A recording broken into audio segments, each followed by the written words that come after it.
أعوذ بالله من الشيطان الرجيم بسم الله الرحمن الرحيم mbokk yi asalaamaaleykum wa rahmatullahi taala wa barakaatuhu ñu ngi leen di nuyu di leen ziyaara ci barab bu tedd bi ñu daje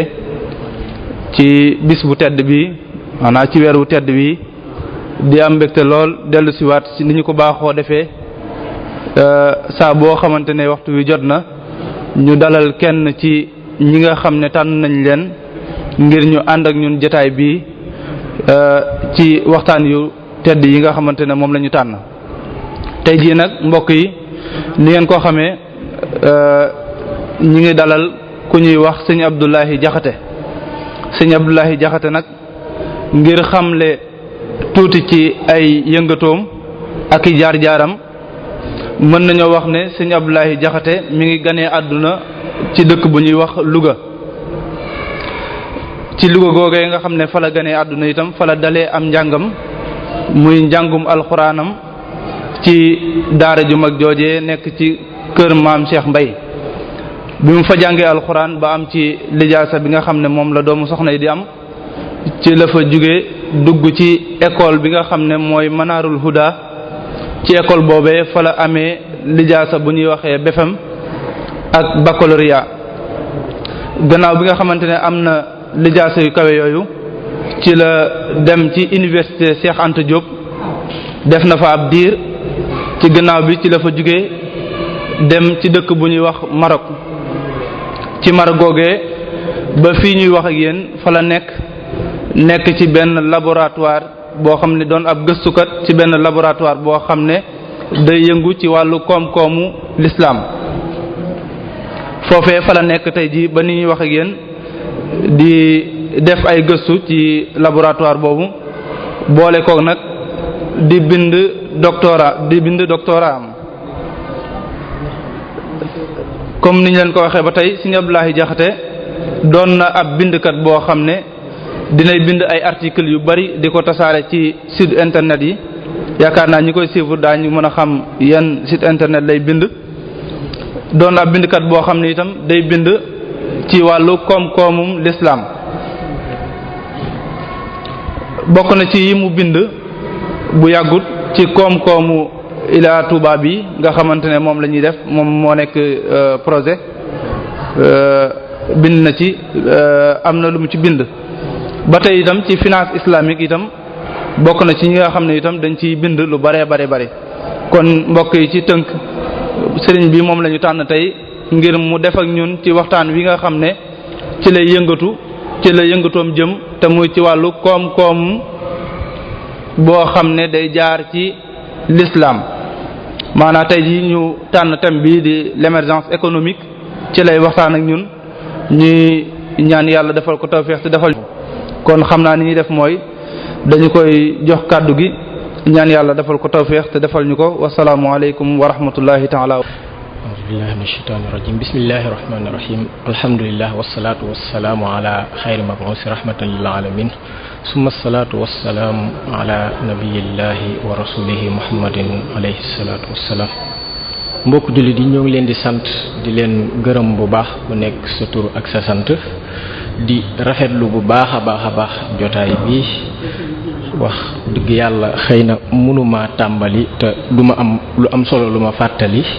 ci loo xam ne danaa ko def comme seede ci muassasatul Wafa bii nii ndax lu mat ay at a ngi nii man bu mu nekkul Sénégal sax maa ngi koy suivre di gis lu bari lu ñuy def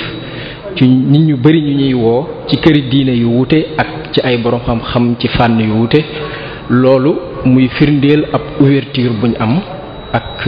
ubbeeku ci àdduna goo xamante ne wax dëgg yàlla lu jafe la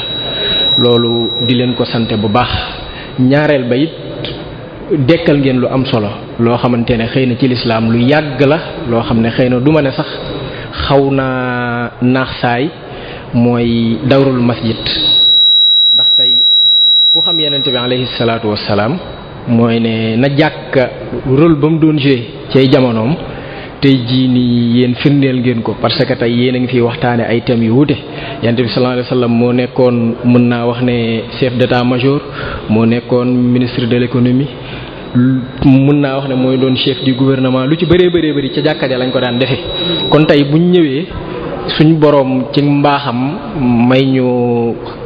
kàttan, may leen kàttan goo xamante ne yéen a ngi taxaw lu mel noonu di ko dekkal, lu ñu leen di mate sante la.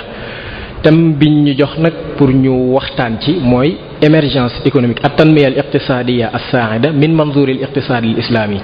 mooy ne émergence économique, gis plan Sénégal émergent bi ngeen di dégg tey jii buñ ko doon jàngat ci njànginu l'islam ni mu gisee koom, mën naa wax ne ci loolu moom lañ ko fas yéene jàngate. léegi nag ci poñ yi nga xamante ne nii moom lañ bëgg a jàngat, ndax plan bi yaatu na yaatu goo xam ne bëri na ay détails, mais dañoo xool li nga xamante ne nii moom moo ci ay niqaat assasiya, ay points essentiels, ñi fas yéene tënku ci loolu comme dañoo nekk ci weeru koor, fexe daal ba jox nit ñi loo xamante ne nii ku nekk boo fi jógee da nga am ab yóbbal. loolu daal moom mooy sababu suñu ko moom mooy li nga xamante ne incha allah fas yéene na ko waxtaane. bu dee plan Sénégal émergent bi ku ne xam na ne dafa tënku ci ñeenti poñ yu essentiel, mooy la structuration de l'économie sénégalaise, c'est-à-dire que ne taxyir binyawi, mooy ne changement radical boo xamante ne nii day laal fépp, toucher fépp. loolu moom la plan bi nam ma def ba nga xamante ne nii am na ay axes yu bëgg a aw ba amal ko. ñaareel bi mooy le facteur humain, mooy côté social bi, nan lay mën a taxawoo doomu aadama yi,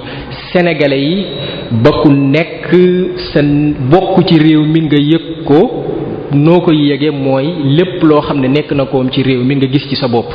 ba nga xamante ne ñi néew doole ak niñ leen war a taxawoo ak képp koo xam ne aajana ñi dimbali ko. beneen élan bi mooy côté infrastructure yi, fexe ba développer ko ba nga xamante ne nii moom dana indil réew mi koom, dana indil réew mi croissance. waaw am na yeneen facteur lu demee nekk na agriculture, kenn mënu koo wax mbay ak càmm, ndax boo gisee ci plan bi lu ci am doole la, te kenn mënta wax développement Sénégal tant que waxoo agriculture comme loo xamante ne ab levier bu important la pour réew mi mën a développer secteur santé beeg yu bëri ak yu demee noonu. léegi pour ñu dafa man du ma ko def jikkoy universitaire di taxaw ci ay concept ak ci ay définition yu demee noonu, ndax loolu ñaare dana jël waxtu te ñaare du am solo, waaye plan Sénégal émergent bi ñaare bu leen koy faral di dégg ci ay commentaire wala ci ay ñu ciy bind ñu ciy wax. boo gisee ñu ci bëree bëri lu jëm ci wàllu définition bi déjà posé na leen problème ba muy jël lu bëri ci seen temps, loolu dama ko bëgg a éviter. ba nga xamante ne nii damay dem directement rek mën naa wax ne songu waxtaan wi, mooy ne tey jii buñ bëggoon a xam lan mooy définition émergence, mooy ne émergence mooy lan, taariful émergence wala mafhum bi dëgg-dëgg. bu dee ci arab mën naa wax ne buñ naan émergence économique at-tanmiya al-iqtisadiyya as-sa'ida lañ koy tudde. waaw émergence économique nag, émergence ci boppam benn concept la woon boo xam ne ñu ngi ko baaxee woowee ñi ñu naan pays émergents yi, mooy dëkk yi nga xamante ne seeni marchés internationaux dafa amoon benn xusuuba bi, benn ñor gi nga xamante ne lépp luñ bëggoon a mobiliser ci wàllu financement rek da leen daan yomb. loolu ci boppam foofu la concept bi jógee, te loolu ci pays asiatique yi lañ ko gën a xamee, comme ay Singapour, ay Malaisie ak yeneen yu bëri, même ay Corée du Sud ak feneen ak feneen, ñooñu ñëpp ay pays émergents lañ leen daan woowee ay jamono. léegi sax weesu nañ émergence, léegi ñi ngi ci yeneen weesu nañ étape boobu, parce que émergence il faut it ma préciser leen du hadaf, laysa hadafan li haddi zaatihi, mooy ne nekkul ab loo xamante ne nii fa lañ bëgg a yem rek ne bu ñu yeggee ci émergence rek réew mi dana développer, déedéet. émergence ab étape la. léegi lii firndeel loolu mooy définition émergence, mooy benn coppite boo xamante ne nii day laal fépp, di toucher domaines yépp ci côté économique ak ci côté social. loolu ci boppam mooy fexe daal ba lépp lu doon nelaw ci côté lu réew mi amoon ci ay levier, ci ay loo xamante ne bu ci sukkandikoo mën na cee développer réew mi, ñi fexe ba loolu noonu ñi yëngal ko, fexe ba jox ko benn vitalité bi nga xam ne da koy am pour réew mi mën a tegu ci raay, mooy ne ci raay lay teg réew mi pour réew mi mën a dox. bokk na it ci li gën a siiw ci lu ñuy woowee moo émergence mooy pays yi nga xamante ne nii dañoo nekkoon ñoo xam ne seen environnement dafa attractif woon c'est-à-dire que ni pour ñu indi ay investisseurs pour ñu investir ci seen dëkk su ñoŋal seen koom loolu lu leen yomboon la waaw. léegi nag pour comprendre dëgg-dëgg xam nga dafa am lu am solo loo xam ne il faut ñu bàyyi ko xel mooy ne lu ne romb na fi Sénégal daa ngeen dégg décollage économique dégg ngeen concept bu nekk daal lu ne miin nañ ko développement durable stratégie lu nekk xeetu stratégie bu nekk rek développé nañ ko boo xamante ne ni imposé woon nañ ñu ko. léegi nag pour nga xam dëgg-dëggi émergence li ko tax a jug ak fondamentaux yi ak ni muy fonctionner ak lam namm loolu il faut ñu dellu ci li ñuy tuddee ajustement structurel. Sénégal lu toll ci 1970 ba 80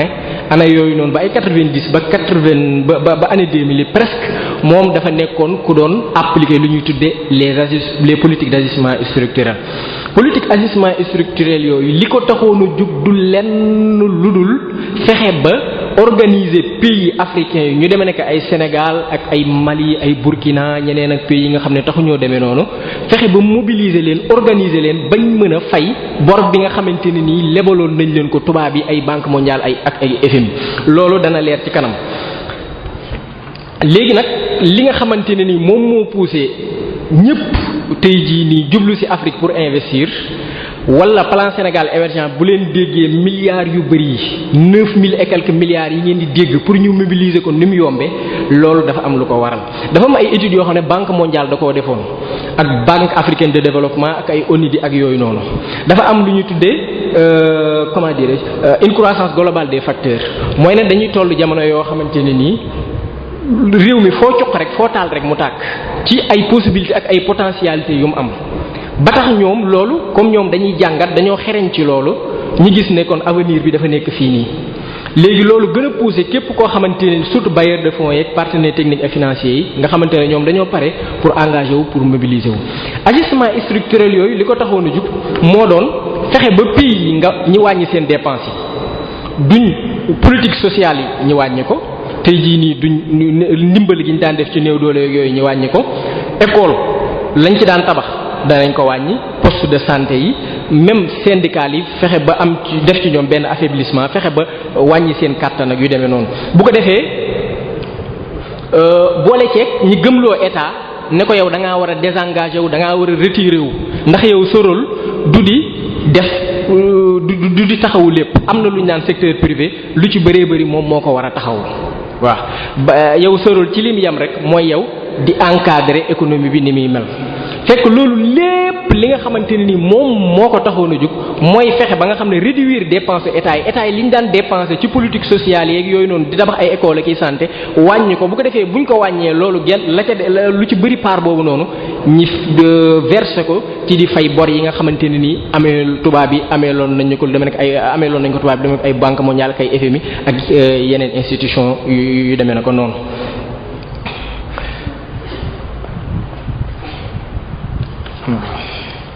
léegi bu loolu jàllee ñi gis plan Sénégal émergent d'abord war nañoo xam ñaata ci xaalis moom lañ pare ak plan bi nan la tëdde ak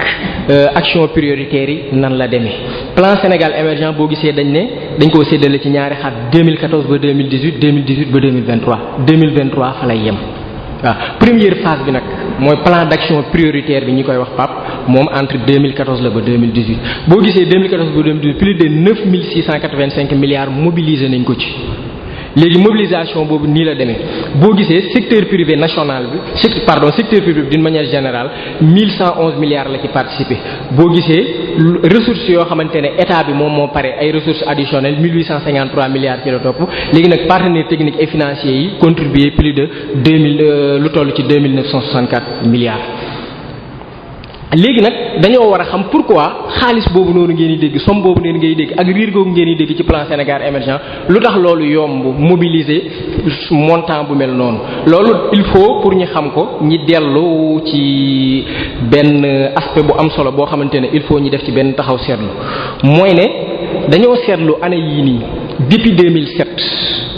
pays africains yi dañoo am léegi possibilité dem fu leen neex ci àdduna bi lever la leen neex ci fonds pour ñëw financer seen économie yi gannaaw buñ convaincre bailleurs yi nga xamante ne ni ñoom ñoo pare pour financer plan beeg yu demee noonu.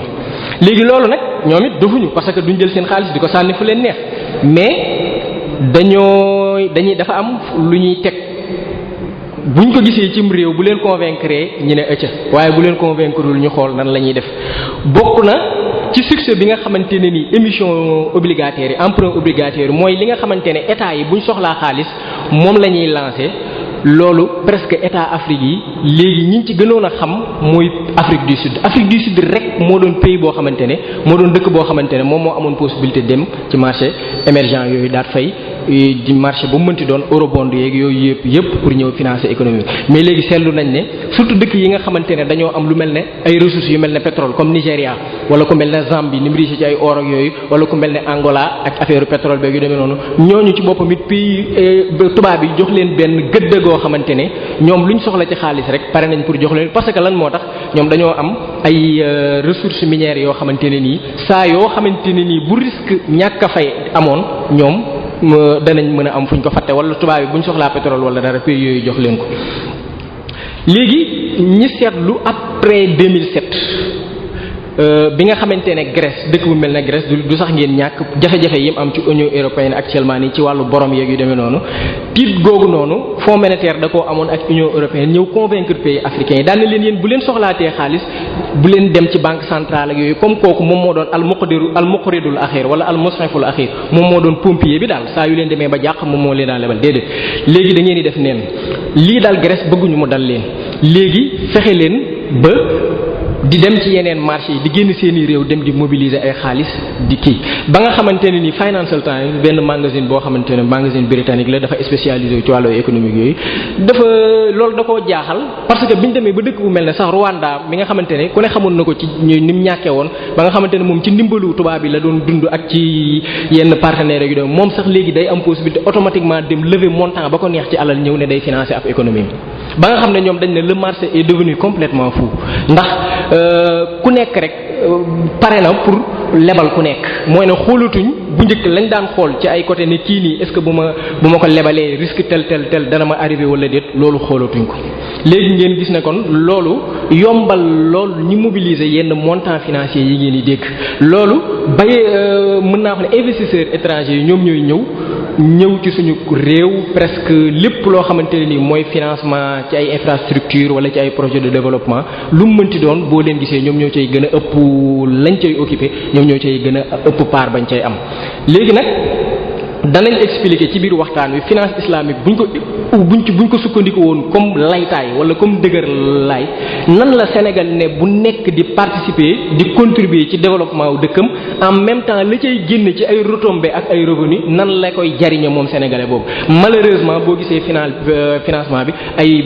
investisseurs étrangers kese ñoo ko financé te liñ ko financé mooy prêt à intérêt mooy lebal boo xamante ne nii dafa aju ci riba ci loolu it danañ ci expliquer bu baax a baax riba i'jaz qur'ani bi nga xamante ne mi ngi ci riba ak ñun Sénégal loo xam ne ñoo koy dund suñ koom bu demee ba tardé li ci riba contribuer te loolu lu ñu suñ borom waxoon la après crise bii nii la ko ñu bëri di doog a comprendre ci ay économistes muy loo xam ne danañ ci dem ci suñ biir waxtaan.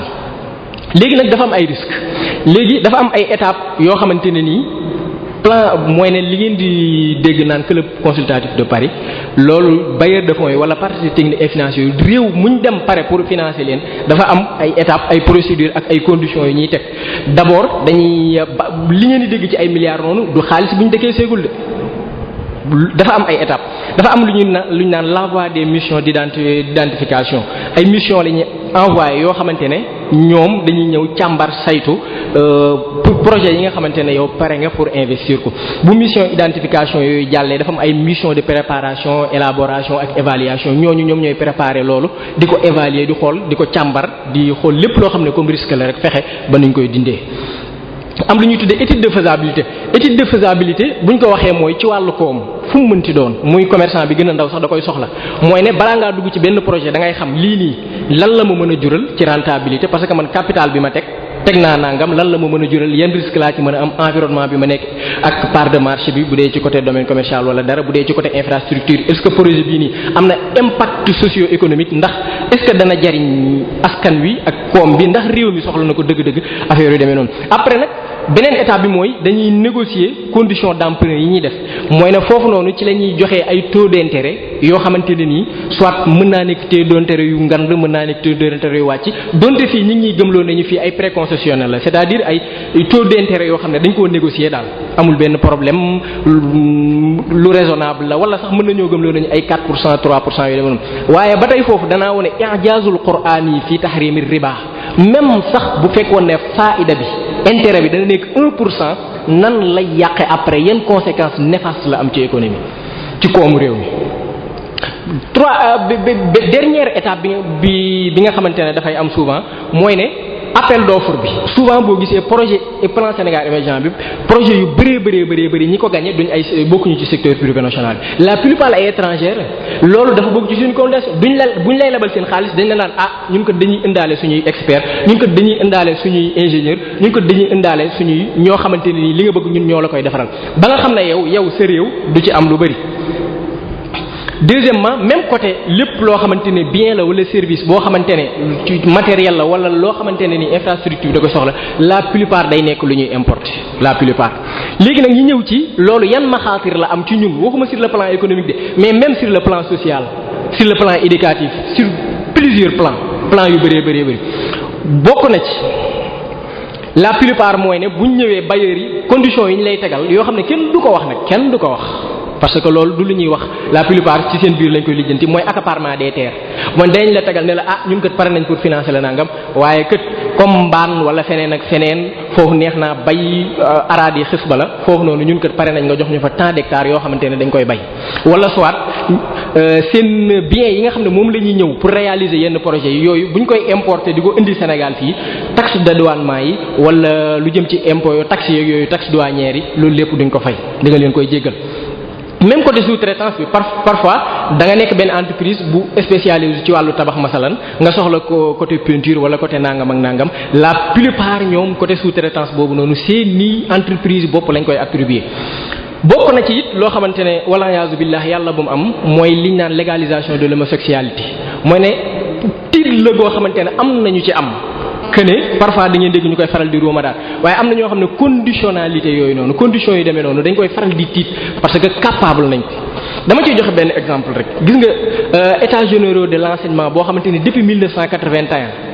la états généraux bi njëkk avant états généraux bii nga xamante ne daaw rek lañ ko doon doog a def boobu noonu recommandation yi dañ ko yóbbuwoon club de consultatif de Paris ci 1984 biñ demee bailleurs yi dañ koo bañoon a financer lan moo tax parce que boobu enseignement religieux da cee bokkoon. ba 2009 su ma juumut nguur gi fi nekkoon ñoom ñoo mujj adopté loolu kon loolu bokk na ci loo xamante ne nii ci maxaatir ci risque ak danger yi nga xamante ne nii yenn institution yi di financer sa économie da ciy am parce que ñoom bëgguñoo perdre contrôle moom dañ lay nag fañ la daañ nag toujours ne la nag ci suñuy waaw rek ngay dem.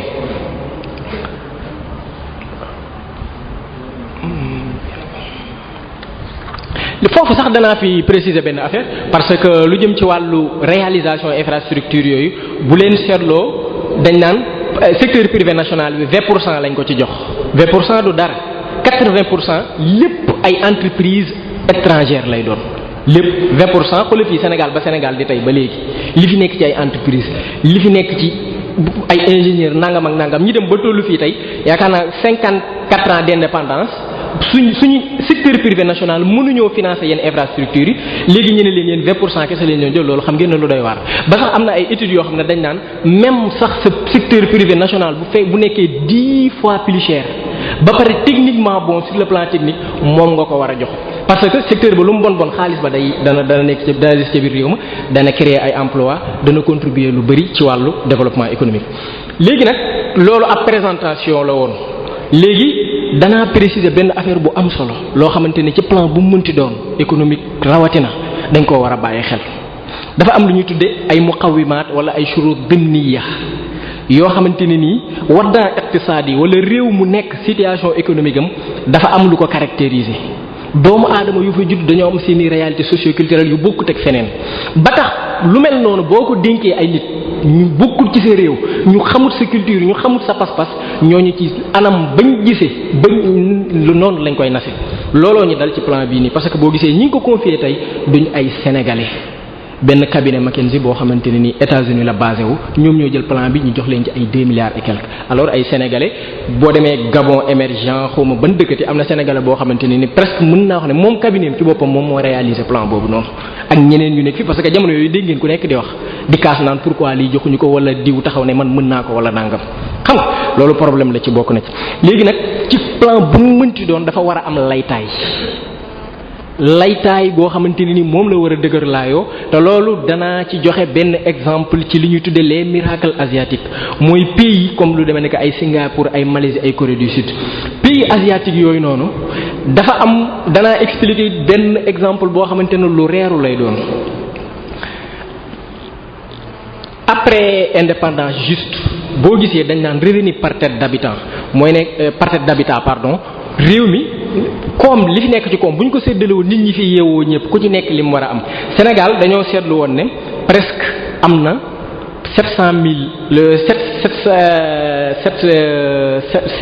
700 dollars lu toll ci $700 bopp bu yeewoo ci réew mi lu toll noonu bu ñu séddale woon koom gi nekk ci réew mi mën nga koo am bu dee pays asiatique yi nga xam ne ñoo leen rawoon ci jamono yooyu noonu ñoom 713 astafurlah bu Sénégal pays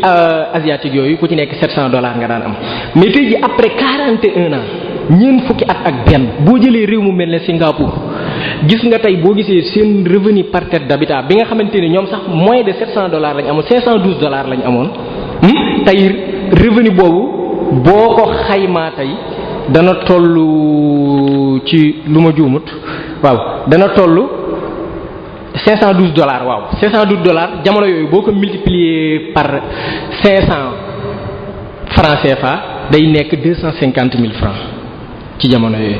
loolu tuxu jóge 250 000 dem ci $56 000 28 millions par tête d'habitat te ñun suñ $700 yooyu ñu amoon dañ naan 13 points wàññeeku na ci. léegi nag ñu ne lan mooy asbaabu hadihi al furuq lan moo waral différence boobu entre ñoo xamante ne ba ñuy doog a départ ñoo leen ëppale woonu tuut tey jii ñi dem ba 40 fois wala 30 fois liñ am léegi nag loolu ci boppam dafa am benn mbir mu ci laxasu mooy laytaay loo xamante ne nii ak fuñ sukkandiku ba tabax seen koom ay muqawimaat la wala ay murtakazaat yoo xamante ne nii plan bu mu mënti doon mënta ñàkk mu def ko muqawimaat yooyu du lenn lu dul liñ naan ashurut an nafsiya wa muassasaat nafsiya saqaafiya mooy dafa am lu ñuy tudde ay valeur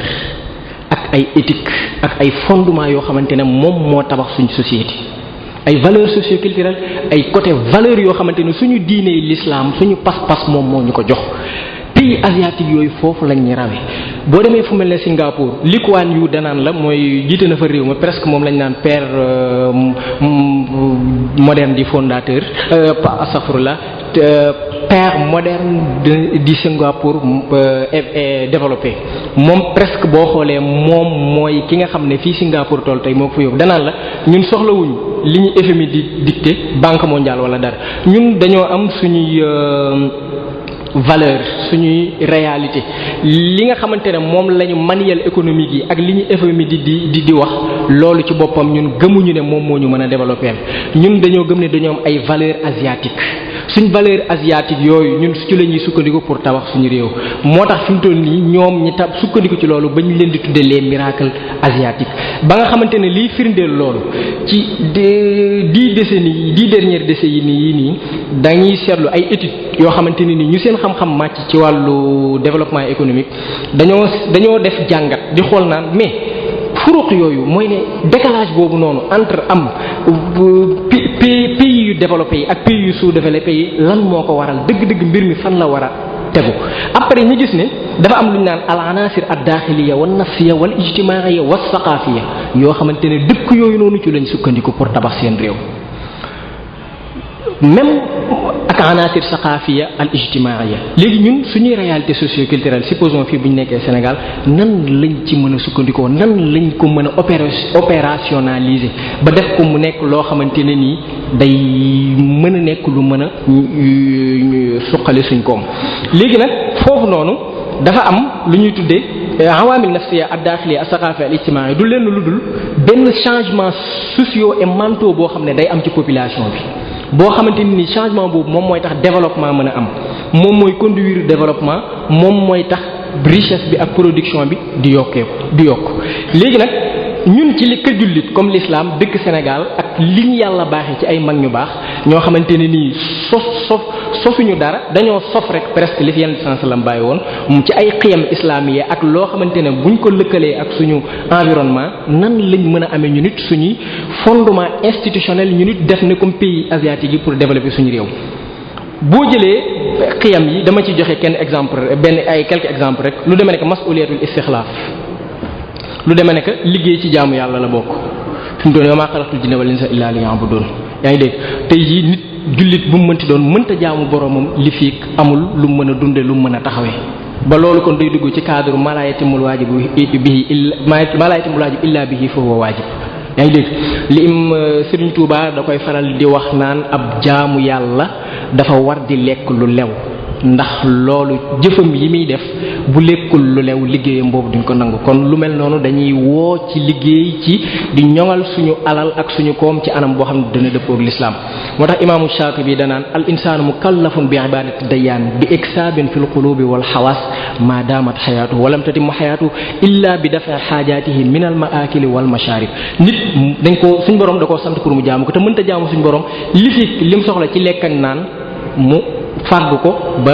jëfandikoo ko ba mën a jox li ko suñ borom laaj. léegi nag valeur yooyu noonu xam nga àdduna bi léegi lépp dañ ko def mu nekk lu matériel nit ñi gëmatuñ lu qualitatif mais lu quantitatif lañ gëm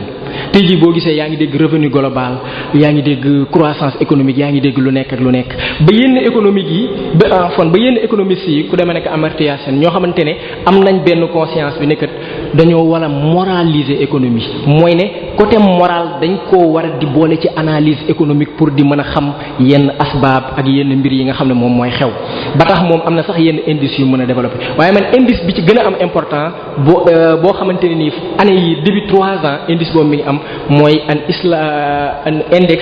boo xamante ne nii ci wàllu économie islamique lañ ko développé ci université George Washington boo xamante ne ku ñu naan Hassan Ashkari boo xamante ne origine iranien la ak beneen xaritu professeur am dañoo jël 115 mabda yoo xamante ne dañ koo istinbaate ci alquran ak sunna yoo xamante ne nii xiyam al-amal wal intaaj ci yu ciy waxtaan jël dasa ay constitution pays monde musulman bépp ak yeneen yu dul pays yoo xam ne du ñuy jullit dëppale ko ak li nga xamante ne nii xiyam islam yooyu philosophie du travail bi nga xam ne l'islam moom lay joxe ak économie ak xusnu tawzi'a sarwa mooy ne distribution équitable des ressources ak affaire yu demee noonu ak respect des droits humains xool daal ay mbir yu am solo yoo xamante ne nii mënta ñàkk ci réew pour mu développer mënta ñàkk it ci humanité bi ni mu ko soxlaa biñ ko jëlee dëppale ko ak constitution dëkk yu bëri ak doxalinu dëkk yu bëree bëri dañoo gis ni pays yi nga xam ne ñoom ñooy pays jullit ñoom ca njobbaxtal la lañ nekk dañoo nekk ca suuf pays yi nga xam ne du ñuy jullit ñoom ñoo gën a respecté ay droits humains yi ñoom ñoo gën a fonk waxtu ñoom ñoo confiance ak lépp loo xamante ne ni al isra ila al amal ak diqa fi l injaz wal fa'iliya war raghba fi ziyada al mustamira fi l intaj valeur économique yi nga xam ne moom la l'islam di woote di promouvoir pays yooyu dul jullit ñoom ñoo ñu ko gën a respecté mooy pays scandinave yi comme ay Irlande ay Suède ay Danemark pays yooyu bi étude boobu génnee ñoom la jox faveur boobu noonu ba nga xam ne pays jullit yépp du caagin ne fu ëpp yi soorool wala fu ëpp yi noddukat index boobu noonu indice boobu noonu afwan moom moo ko tax jóg déedéet indice bi day xool dëkk boo xamante ne développement bi nga xamante ne même bu dul l'islam développement rek te l'islam di ko woote ñan ñoo gën a nekk ca yoon woowu noonu surtout ci jànginu l'islam mabaadi ak xiyam islam yi presque boo gisee pays jullit ñi dañoo nekk ca mujjantal ga léegi nag loolu noonu boo gisee li l'islam di woote lépp ci ay xiyam ci wàllu intaaj ci wàllu diqa fil injaz al wal fa'iliya al wafa al amaana as sidq ak taawunul munti yooyu yëpp boo gisee am na suñ mbokki yeneen dëkk yoo xam ne ñoom ñoo ñu ko gën a respecté moo tax tey ñoo ñu gën a développé mooy miracle asiatique yooyu pays asiatique yooyu ma leen doon limal sànq yaa ngi dégg. bi ci njëkk ñaareelu kii boobu noonu mooy dama leen di jox rek benn exemple ci philosophie mouride boo gisee tey ci liggéey importance bi mu am ci yoonu mouride ba nga xamante ne nii mën naa wax ne mooy li nga xam ne moom bokk na ci ponk yoon wi nit ki bu nekkee taalibe wala lu mu mënti doon pour mu matale dëgg-dëgg taalibeem il faut mu dem jàngi alxuraan ci sëriñam ñi jàngal ko ay métier ñaareel ba it ñi tàggat ko ci àdduna def ci moom ay jikko xamal ko mu mën di tenir am endurance am lu bëree bëri yaa ngi dégg loolu noonu dafa nekk lu am solo ci wàllu liggéey boo gisee moo tax tey bawal yi niñ leen di ràññeelee fu bëree bëri wala surtout sax ci koo xamante ne nii damay joxe exemple dafa nekk sëñ boo xam ne dafa sukkandiku ci mbindum sëñ bi sëñ Touba respecté ko di koo xam ne day jàngee xasaayid waxuma jaanib atifi ruuxi bi xasaayid yi di def de loolu dama koo teg na li dama leen di jox benn exemple rek gis nga administration bi boo fa demee foo mënti dem ci Sénégal am na ñoo xam ne boo gisee seen apparence rek ni ñuy doxalee ak ni ñuy kiiwoo noonu rek ñoom ngay gën a am confiance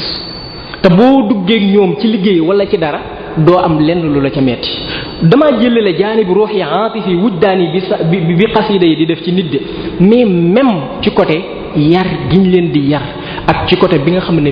mouridisme ni muy tàggate ay dongaam loolu da cee nekk lu am solo te loolu benn aspect la boo xam ne réew mu mel ne Sénégal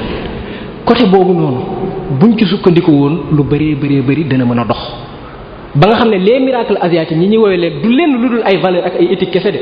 du lenn lu dul loo xam ne danaa ko fésal ci kanam lu leer dama leen di jox benn exemple boo xam ne valeurs yi ak mentalité yi am na ko importance ci wàllu économie dëkk bu mel ne ay Haïti dañoo jëloon 12 ouvriers haïtiens jël à la place de 12 ouvriers allemands échanger leen biñ leen échanger 12 ouvriers allemands yi dem Haïti benn simulation la woon biñ seetloo 12 ouvriers allemands yi dem Haïti liñ produire mat 12 fois li haïtiens yi doon produire haïtiens yi moom seen 1% bañ doon produire weesu wuñ ko léegi nag gars yi na xool ne facteurs yi lan la biñ ko xoolee dëgg asbaabul furuq du lenn lu dul ay muassasaat yoo xamante ne nii ay culture ay valeur ay éthique yoo xam ne dafa war a animer doomu aadama bi loolu dafa nekk ci allemand yi te nekkul ci haïtiens yi loolu ci boppam moom la asiatique yi am pays yi même tubaab yi danaa leen jox benn affaire gis nga tubaab yi nii développement bi nga xamante ne nii capitalisme am na ko ak pays occidentaux yi du rek ci ay xeer ak i tabax ak yii de gannaaw loolu ay doomu aadama ñoo ca nekk ñoo xamante ne dafa am ay culture ak ay valeur Max Weber da koy wax sociologue allemand la woon boo xamante ne danaan éthique progressiste du protestantisme telle que valeur de travail ak promotion de la culture du travail ak essence religieuse di capitalisme moom mooy li nga xamante ne ni gannaaw yàlla mooy laytaayalu développement bi nga xamante ne ni Occident bi am na ko mais loolu ku ñu koy wax ñun saaga la war a doon ci ñun ku mel ne nit ñu mag ñu baax ñi ñu yàlla baaxee ak suñ turaas islam yi li fi nekk ci loo xamante ne buñ ci sukkandiku woon nim ñu mën a développer kenn xamul lu mu toll mais dañ koo sàggane.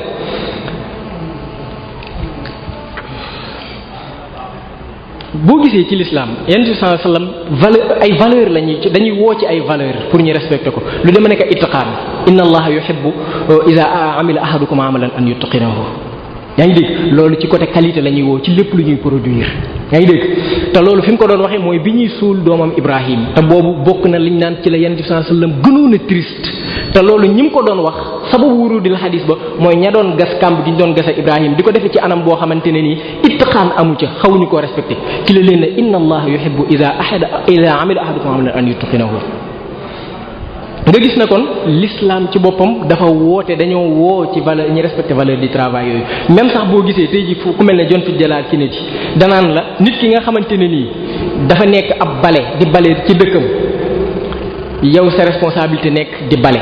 yow fexeel ba nekk nit ki nga xam ne yaay balayeur bi gën a baax bi gën a mën a bale ci àdduna bi mais l'islam valeurs yooyu dañ ceewoo ba tey imaatatul aza fi tariqi sadaqa ak inna allah yuhibbu iza ahadukum amila amalan an yutqinahu ak yeneen valeur ad diqqa fil mawa'id ayatul munafiqi salasa iza hadasa kaza wa iza wa'ada aflaha ak yeneen ñaareel ba valeur yooyu noonu dafa am importance ci économie ba nga xamante ne kenn waru koo négliger. dafa am lu ñuy tudde ci lépp loo xam ne dañ ciy projeté pour avenir futur dafay baax ñi am lu ñuy tudde ay valeur ak ay mentalité société bu nekk ñi bàyyi ko xel ndax loolu dañuy jàppale loolu ci projection future bi ñuy def rawatina ñun ci suñu plan Sénégal 2023 bii nii valeur yooyu dañ naan dafa am benn doole benn force résistance boo xamante ne nii une fois rek ñi actionné valeur yooyu noonu valeur yooyu di dox yeewu ci nit ñi bu boobaa sur le plan de la rentabilité li nga xam ne moom lay jur ci koom kenn xamul nu mu toll ba nga xamante ne dafay am benn effet démultiplicateur énorme ci économie loolu dafa am importance ci valeurs yooyu ba nga xamante ne nii dañ naan réew mu nekk xeet bu nekk da ngaa am benn échelle boo xamante ne yow da nga faa tartib say axlaaq say valeur ak say éthique yi nga xam ne moom moo la tënk da ngaa am ay principe am ay soxla boo gisee arab yi shajaa ak karam pourquoi mu nekkoon loo xamante ne nii lu ñu xamoon la ci ñoom mooy ne saxraa ba désert ba dafa metti woon amuñu luñ dunde ba ci ay garab ak yu demee noonu bay bëriwu fa woon dëkk ba metti booleeg tàngoor ba nga xamante ne shajaa ak karam googu noonu ay xiyam la yoo xam ne dañ ko daan boo gisee ci genre yu jaahil yi sax da cee bëri dañ ko daan promouvoir ci ñoom pour ñoom ñu approprier ko ba nga xamante ne nii dañuy am force ak courage pour seen jafe-jafe yi ñuy jànkoonteel pour ñu mën koo teggi en même temps karam boobu noonu di wëlbatiku ku ci am dara nga jéem koo tas ci ñeneen ñi kon ñooñu dañoo fekk ay défi ñu transformer ko mu nekk ay opportunité yaa ngi dégg dama leen ci jox benn exemple boo xam ne Sëñ Tuubaa radiyallahu anhu da koo defoon dafa ab te loolu lu njëkk sax Yonent bi sallallahu alayhi wasallam da koo appliqué bi muy doog ñëw ci Madina dafa ñëwoon fekk marché bi ci Madina yahud yi bëri fa presque boo gisee sax baatu mihna ci arab ci foofu la jóge mooy ne dañoo imtihaanoon doyadaloon yenn xeetu liggéey yi ndax ñoom arab yi dañ koo ëppoon def daal parce que ñoom ku ne xam na sharaf ak kii boobu ni mu amee woon ci ñoom importance léegi nag am xeeti liggéey yoo xamante ne ni ñoom rek ñoo ko daan def yahudi ko daan def yahudi yi occupé économie marché bi yenn sens la ma aqliya boobu la jël changé ko ci saxaaba yi ba nga xam ne tey boo gisee ñenn ñi dañoo dem nekk ay coiffeur di wat ñenn ña nekk ay agriculteur ñenn ña nekk ay commerçant ba nga xamante ne foofu yeneen bi dañoo parce que moom ci boppam moo ko njëkk a wone moom moo daan ay dàllam moo ko daan séeréel boppam bu yërëm daan xotteeku moo ko daan ñawal boppam moom moo daan rootil boppam Sëñ Tuubaa fekk na situation bi mel noonu am parce que ba léegi sax xëy na mi ngi résister mais dama ne ñàkk a dégg loolu noonu moo tax mbir ma di am ba léegi mais buñ ci sukkandiku woon tey ci wàllu koom danañu jural lu bari mooy lan mag ñi nga xamante ne nii dañoo xawoon a mag dafa am ñaari mag yoo xamante ne kenn ki daan jàngale alxuraan kenn ki dañ koo xamee woon ci wàllu uudeeg yooyu mu jël ka daan jàngale alxuraan teg ko palaasu ka daan ëw fu ma juumut jël palaasu kenn ka teg ko palaasu jël palaasu uude ba teg ko palaasu kay jàngale alxuraan foofu noonu mu jox ñu fi benn exemple bu am solo que ne liggéey amul lenn lu lislaam di soofantal amul lenn lu islaam di ñàkkal fayda liggéey la ñàkk mu leew la loolu noonu tey boo gisee ñàkk koo respecté moom moo waral tey ba fii ñu toll nii nga gis xeetu liggéey yoo xam ne dañ naan uude ab xeet la ñuy doon ñay tëgg ab xeet la ñuy doon ñay defar nangam ab xeet ñay defar nangam ab xeet la ñuy doon te pays boo gis mu développé ci àdduna bi amul loolu gis-gis boobu noonu amul ba nga xam ne tey ñun suñ dàll yi ñuy sol balaa mu ñoo neex ñu ne dàllu italien la kon ñoom ñi ngi sol loo xamante ne nii ñoom ñoo koy defar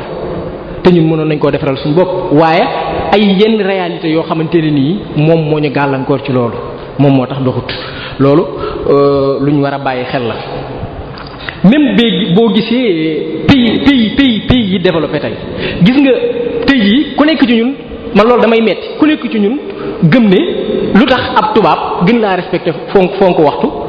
gën laa dàq mën a jox ak xam liggéeyam ak yeneen gën laa nekk koo xam ne boo séqoon ak moom dara yow ñun dañuy gëm ne daal tubaab mooy ci gën a xaaj lan moo tax loolu te pourtant loolu ñoom exemple bee ma leen jox comme ci cas boobu ma leen jox ci côté noonu Sëñ Tuubaa jëflante yoon ak ñaari taalibeem yooyu noonu ñoom ci seen bopp dañoo gisoon ne comme seen dëkk dafa metti woon ñun ñoo leen tane woon ci lu bari am na ñoo xam ne seen i dëkk ay xeer la woon amuñu woon ay ressources naturelles yu bëree bëri yaa ngi dégg Chine am na seen koo xamante ne ab xissa xayaali yàlla c'est fictif sax du dëgg moom dañ leen daan Yu King la tuddoon dañ leen a gëmloo booy jàng boo nekkee gone gone di jàng ci primaire dañ lay gëmloo ne la seen maam mañ doon wax Yu King kat dafa fekk am montagne boo xam ne xeer la mu transformé ko def ko or. c'est que foofu dañ leen a gëmloo ne leen défi bu mënti ñëw jafe-jafe nu mu mënti demee mais fexeel ba gëm ne yow nii mën nga koo transcender mën nga koo jéggi te loolu moom moo waral ñoom ni ngay gisee ñi respecté heure liggéey en terme de qualité amuñu ca moroom ak loo séq ak ñoom rek ñoom côté boobu noonu loolu benn mbir la moo xamante ne nii ñun dañ koo war a bàyyi xel te loolu mooy seen laytaayu développement. léegi comme danaa waxit lu am solo loo xamante ne Sénégal te am na samay mbokk yu ma ci doon waxtaanal ñoo xamante ne fële ca Maroc ay ñu jàmbaare sax ci turaas muridi bi dama leen ko doon wax naan leen am na liggéey bu am solo boo xam ne war ngeen koo bàyyi xel mooy ne turaas muridi bi nii mu nekkee nii da ngeen a war a def masx shamil def genre mawsu'a boo xamante ne nii da ngeen ci bu leen defee istiqra bi xool li nga xamante ne nii mën nañ faa istinbaate ay xiyam ci côté yu bëree comme lu demee nekk tey jii rahma inaayatu alwaqt inda Cheikh Ahmadou Bamba wala concept bu ne nga jël ko jàngat ko istiqra ko xool la ci am solo loo xamante ne ëllëg mën naa nekk un fondement institutionnel de l'œuvre de Cheikh Ahmadou Bamba lu mel noonu dafa am solo waxuma rek de sur le plan social ci defar diggante nit ak nit mais sur le plan économique même en termes de croissance et de développement facteur bu am solo la maa ngi koy expliquer sànq ne leen gis nga valeurs yooyu noonu ak culture yooyu noonu dafa am lu ñu tuddee une force d'inertie c'est-à-dire que ne ci wàllu physique la gën a jege sax benn doole benn kattan benn force benn résistance boo xamante ne nii dafa diis boo xam ne une fois nga actionné ko rek mooy ne lim lay jural ci ay effet démultiplicateur ak ci ay côté loo xamante ne nii daawoo ko foogi kenn xamul nu mu toll. moo tax loolu noonu gëm naa ne ab liggéey la boo xam ne xëy na ñu ko dégg fii nii danañ ci bàyyi xel ba nga xamante ne nii un fondement institutionnel de l'œuvre de Cheikh Ahmadou Bamba parce que du jariñ rek Malik ibn Abi da doon wax ci lu am solo naan laysatul mushkila an tumallikal muslim aqidatan huwa yamlikuha walakin al muhim an tarudda ila hadhihi al aqida fa'iliyataha wa waqi'iyataha fi hayatil fil hayat mooy ne pas-pas moom ku nekk ko am ci ñun waaye pas-pas balaa moo jariñ dëgg il faut mu nekk loo xam ne day bokk ci suñ dund ci suñ vie quotidienne yaa ngi dégg loolu pas-pas dama lay jox benn exemple ci faqr ci ñàkk ci l'islam ñàkk ñu bari dañuy jàpp ne benn facteur économique kese la mais ñàkk sax yamu su jawharul aqida Aadama ak Awa lan moo leen génne àjjana ak garab bu ñu lekkoon lan moo leen ko waral xiif moo leen ko waral xiif moo ko waraloon kon da ngay gis ne ci l'islam dafa am moom l'islam toujours day am nazara shumuliya mooy ne du jël benn pàcc kese xool ko loolu boo ko defee rek après yeneen faay day feeñ ci yeneen côté moo tax loolu dafa mat a bàyyi xel lii nii liggéey boo xamante ne nii lu ma doon lancé la gis nga boo demee ci pays asiatique yooyu noonu dafa am lu ñuy ñoom dafa am benn diyanal Confucius mooy seen diine mais seen diine jooju noonu dafa am philosophie comme liñ naan falsafatul amal fil islam wala falsafatul nangam ak nangam ñoom dañoo gëmoon ne dafa am philosophie du travail dafa amoon doole ci ñoom ba nga xamante ne nit buy jàng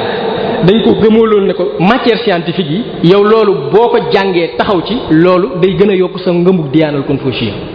nga xam ne loolu dañoo fexe ba defoon ko ci ñoom ba nga xam ne ñoom buñ génnee di jàng sax après dañuy dem dafa am ay xeeti entreprise ak ay xeeti sociétés yu mag a mag yoo xamante ne comme ay Samsung ay Chevrolet ak ay Hyundai yooyu noonu ñoom ci loolu ku fa daan dem rek yow day mel na yow li gën a mag ci sa àdduna réaliser nga ko mais fii Sénégal boo gisee après indépendance tubaab bi nan la def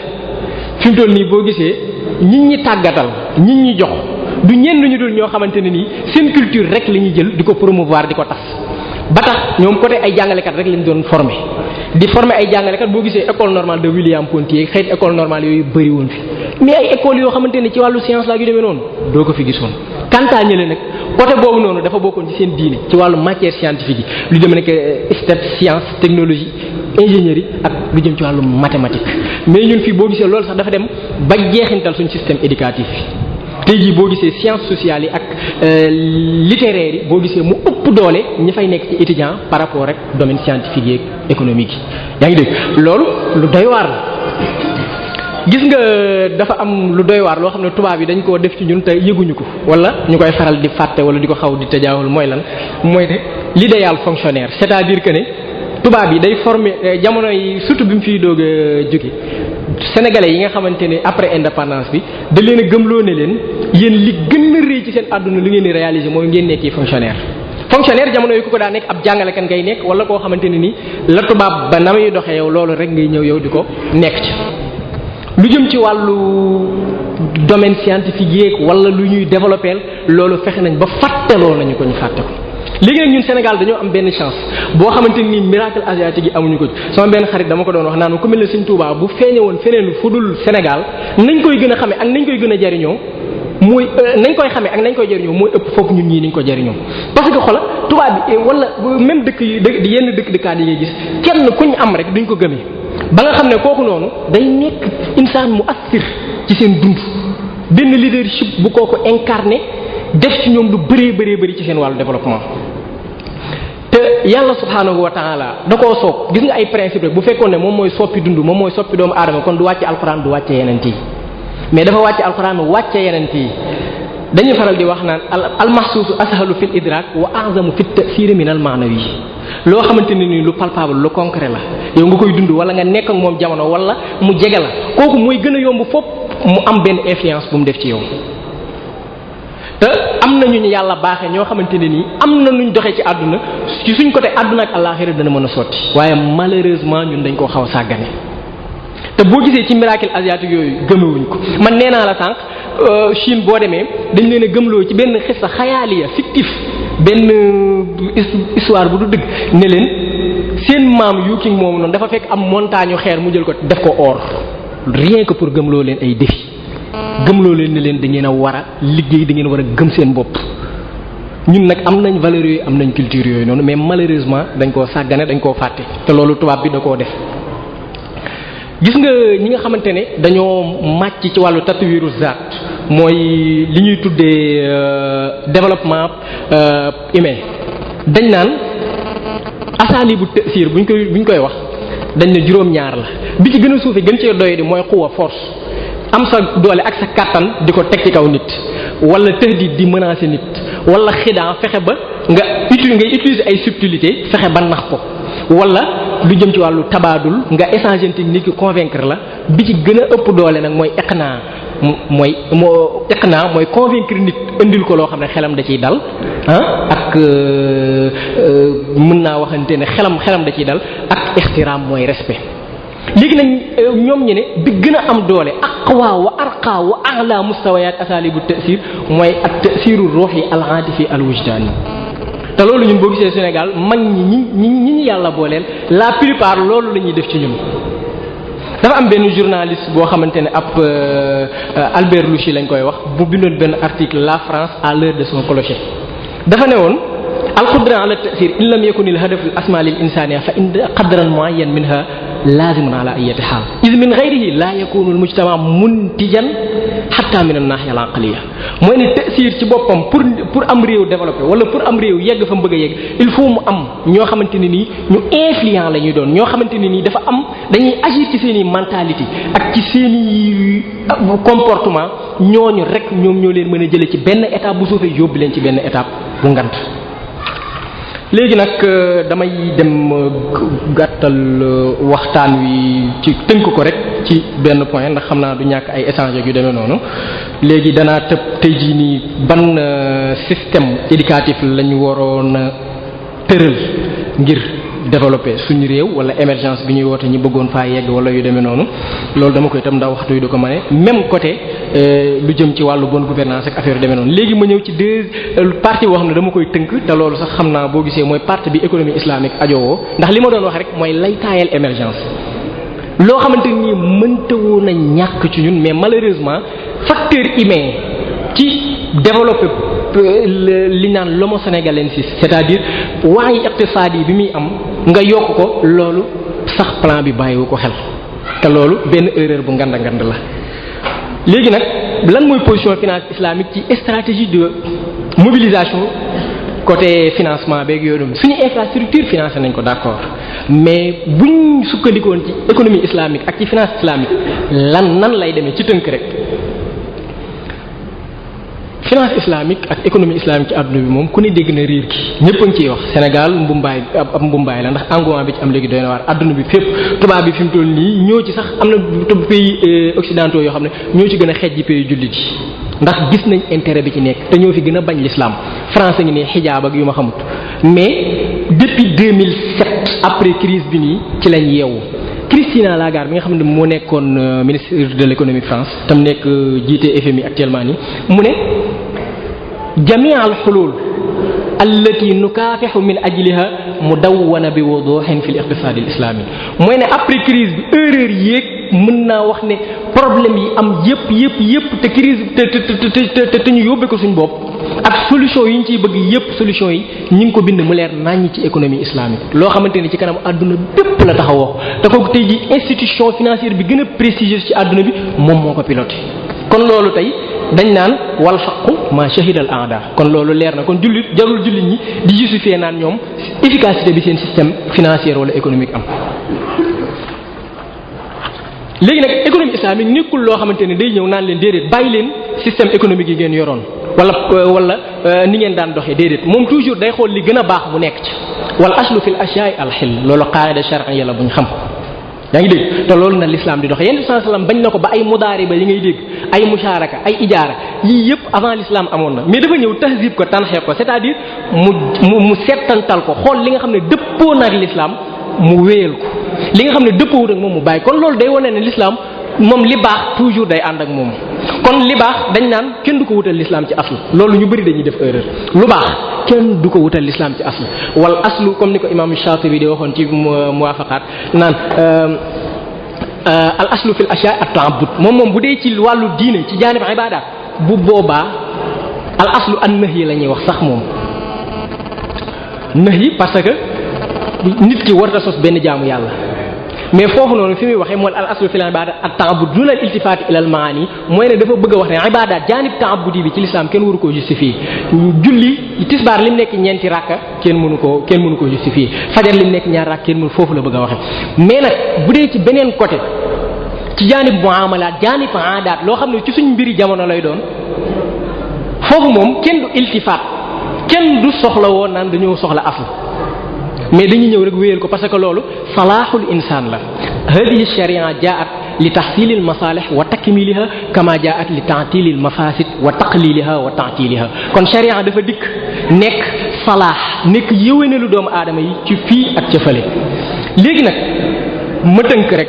ndax ñu xool riba impact bi muy def ci économie ñun suñ plan bépp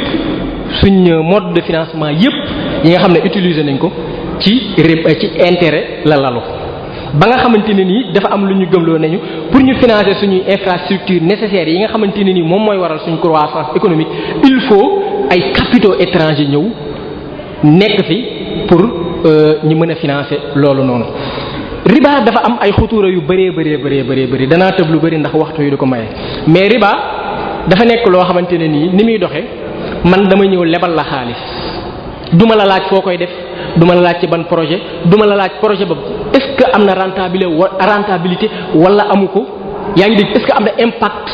socio-économique am na impact développemental wala déedéet riba man moom dama lay fay sama xaalis sama unité def sàngam bu joxee rembourser sama capital ak samay intérêt ba nga xam ne foofu faslu tamwil anin nashatil haqiqi moo am fële man lan ma lebal sama yoon nekkul ci lii nga investir jur na xaalis wala jurul xaalis am nay bénéfice wala am nay perte da nga may jox sama xaalis l'islam du doxee noonu léegi nag riba philosophie boobu muy doxee intérêt moom mooy tax moom dafay am benn croissance bu muy am day yokk goo xamante ne économie réelle bi du ko yokk ba nga xam ne nit dana investir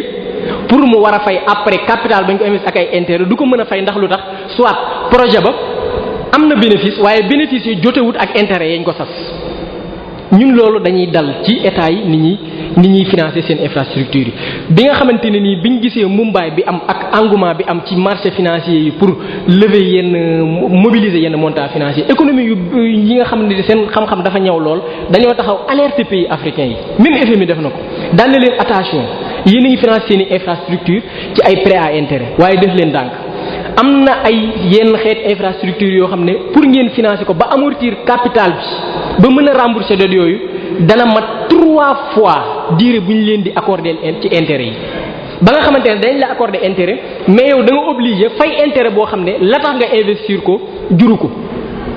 loolu dañoo dal fu bëri moo tax yàlla subhanahu wa taala laa taakulu riba ad'aafan mudaa'afatan googu noonu dafa nekk lu doy waar loo xamante ne nii après crise bi i'jaaz qur'aani boobu ci lay doog a feeñ.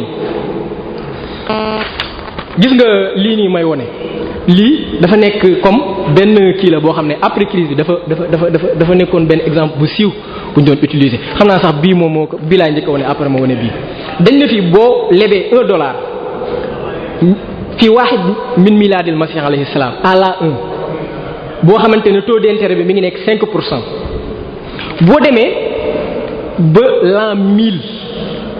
da nga fay lu toll nii ci dollar loo xamante ne ni économistes yépp nee nañ kenn mënu koo lire parce que nii lii trillion sax fi mu toll nii kenn mënu koo lire lii ëpp na trillion bam jaaxal leen ñu ne déetawaay ñu ne boole mooy boo demee ba en l'an 1500 da nga fay lu toll nii xoolal li ci yokk ci chiffre boo demee nag ba l'an 2000 nag moom gis nga ñoom ñépp nee nañ kenn mënu koo lire ci ñoom ba nga xamante ne ulamaul falak yi astronomie ñoom ku ne xam na leen ci ay chiffres ndax ay milliers de kilomètres ngay dégg ñu naan la ci ay dagg nañ ko ci ay tierce ki seconde ki wala ci ay minutes wala ci ay heures ñoom dañ ne ñoom jàppoon nañ ne ci wàllu chiffre moom ñoom ñoo ci jëloon raw gàddu gi waaye tey bi crise bi amee ak scandale financier ak marché financier yi lii ci xew ñoom jël nañ raw gàddu gi jox ko ñi nga xamante ne ni ñoom ñooy économie capitalisme bi ndax lii benn défaillance bu ngand la lii nii ci milliards dem nañ ba nga xamante ne tolloowut ak ni koomu àdduna gi toll da koo dépassé ay milliards et milliards et milliards gis nga bii nii lii $1 cent la gis nga $1 cent boo ko leboon boo xamante ne taux d'intérêt mi ngi toll ci 1,4% ci à la 1 fi waahid milaadi gis nga buñ demee ba 1890 yàlla xam na ne lu am la te bu ci calcul lu dëggu la lii nii planète bi la planète bii ñu nekk nii suuf seeg géej lépp ci diisaay dañ naan la mi ngi toll ci 5972 10 puissance 24 kilogrammes yaa ngi dégg boo lebee $1 cent ci or buñ demee ba 1810 da nga soxla pour fay $1 yooyu nga leboon lu toll ne poids ci planète bi loolu suñ borom mi ngi ñuy wax naan ñu laa taakulu riba ad'aafan mudaa'afa kon gis nga i'jaazul ilmi bi fi muy tàmbalee di feeñ boo demee ba 1910 nee na la da nga soxla 66 fois ni planète bi toll nga dem ba 2010 mu ne la da nga soxla ci 3677 fois ni planète bi toll kon lii nii day wane ne taux d'intérêt ci économie day dem di yokk goo xamante ne nii production richesse réelle bi du ko mën a attan du ko mën a compenser rawatina nag koo xamante ne nii dafa financer loo xam ne perte la gis nga suñ projet d'infrastructure yi ñuy financer la plupart ay impact socio-économique la am mooy ne nekkul loo xam ne ay rentabilité financière à part autoroute yu demee noonu dañoo soxla ay hôpitaux dañoo soxla ay voiries dañoo soxla ay autoroutes dañoo soxla côté yu bëri ci ay financement yoo xamante ne dafa war a am gratuité te yooyu noonu état buñ ko joxee benn durée boo xamante ne nii tegal ko ay intérêt durée bu gàtt bu demee ba mënu koo fay day joxe ne man kat may leen bu boobaa dañuy def i'aadatul jadd wala dañuy yokkaat affaire bu fekkoon ne taux d'intérêt bi tey jii nii day nekk 1,4% mën nañ ko yokk ba 5% mën nañ ko yokk ba 12% saa yoo demee ba tële rek ñu ne la waa d'accord zidni uqriduka comme loolu xewoon ci jaahiliya yaa ngi dégg dolli ma lebalaat la comme yow tey jii tële nga maa fay danaa la yokkal taux d'intérêt loolu daloon na Sénégal ba nga xamante ne dañ naan la ci l'an 2000 bi alternance bi di doog a am suñ liñ am ci ay intérêt li nga xam ne jot nañ koo leb ci bor mi ngi tolloon ana chiffre bi sax waaw mi ngi tolloon ci 2600 milliards ci l'an 2000 boo gisee nguur gi fi nekkoon njiitu réew mi fi nekkoon def na jéego yu mag daanañ ko sax seetaan yi boobu maa ngi gën a nekk tout tànk ñu ne dem na Koweït baal nañ ko bor yu sàngam ak sàngam ak sàngam wala tubaab yi baal nañ ko bor yu sàngam gis nga xol dafa jóge ci 2600 milliards ci l'an 2001 dem ci 865 milliards parce que lan moo tax dem nañ ba économie Sénégal attandu ko affaire yi noonu la mel nag réalité boobu injaaz ilmi qur'ani boobu moom moo am ci riba te nit ñi saisiruñ ko lu dul après crise bi kon tënku ci yàlla doo nga wóor daal waaw léegi nag ñun tiit googu dañ koy am man ak keneen ak ku xam affaire ni mu doxee da nga koy am parce que milliards yi 9600 et quelques milliards yi ngay dégg nii te lépp nekk ay bor suñu réew nar koo gàdd mu nekk lu diis loolu lu mat a bàyyi xel la ak lii ci am ba pare li ci gën a doy waar gis nga loolu du ci yem parfois da ngeen dégg ñu naan taxe carburant bi dafay pour woon leen rek riba impact néfaste yi mu am ci économie dafay yokk xam nga tey jii nii parfois da ngay gis ñuy jooy naan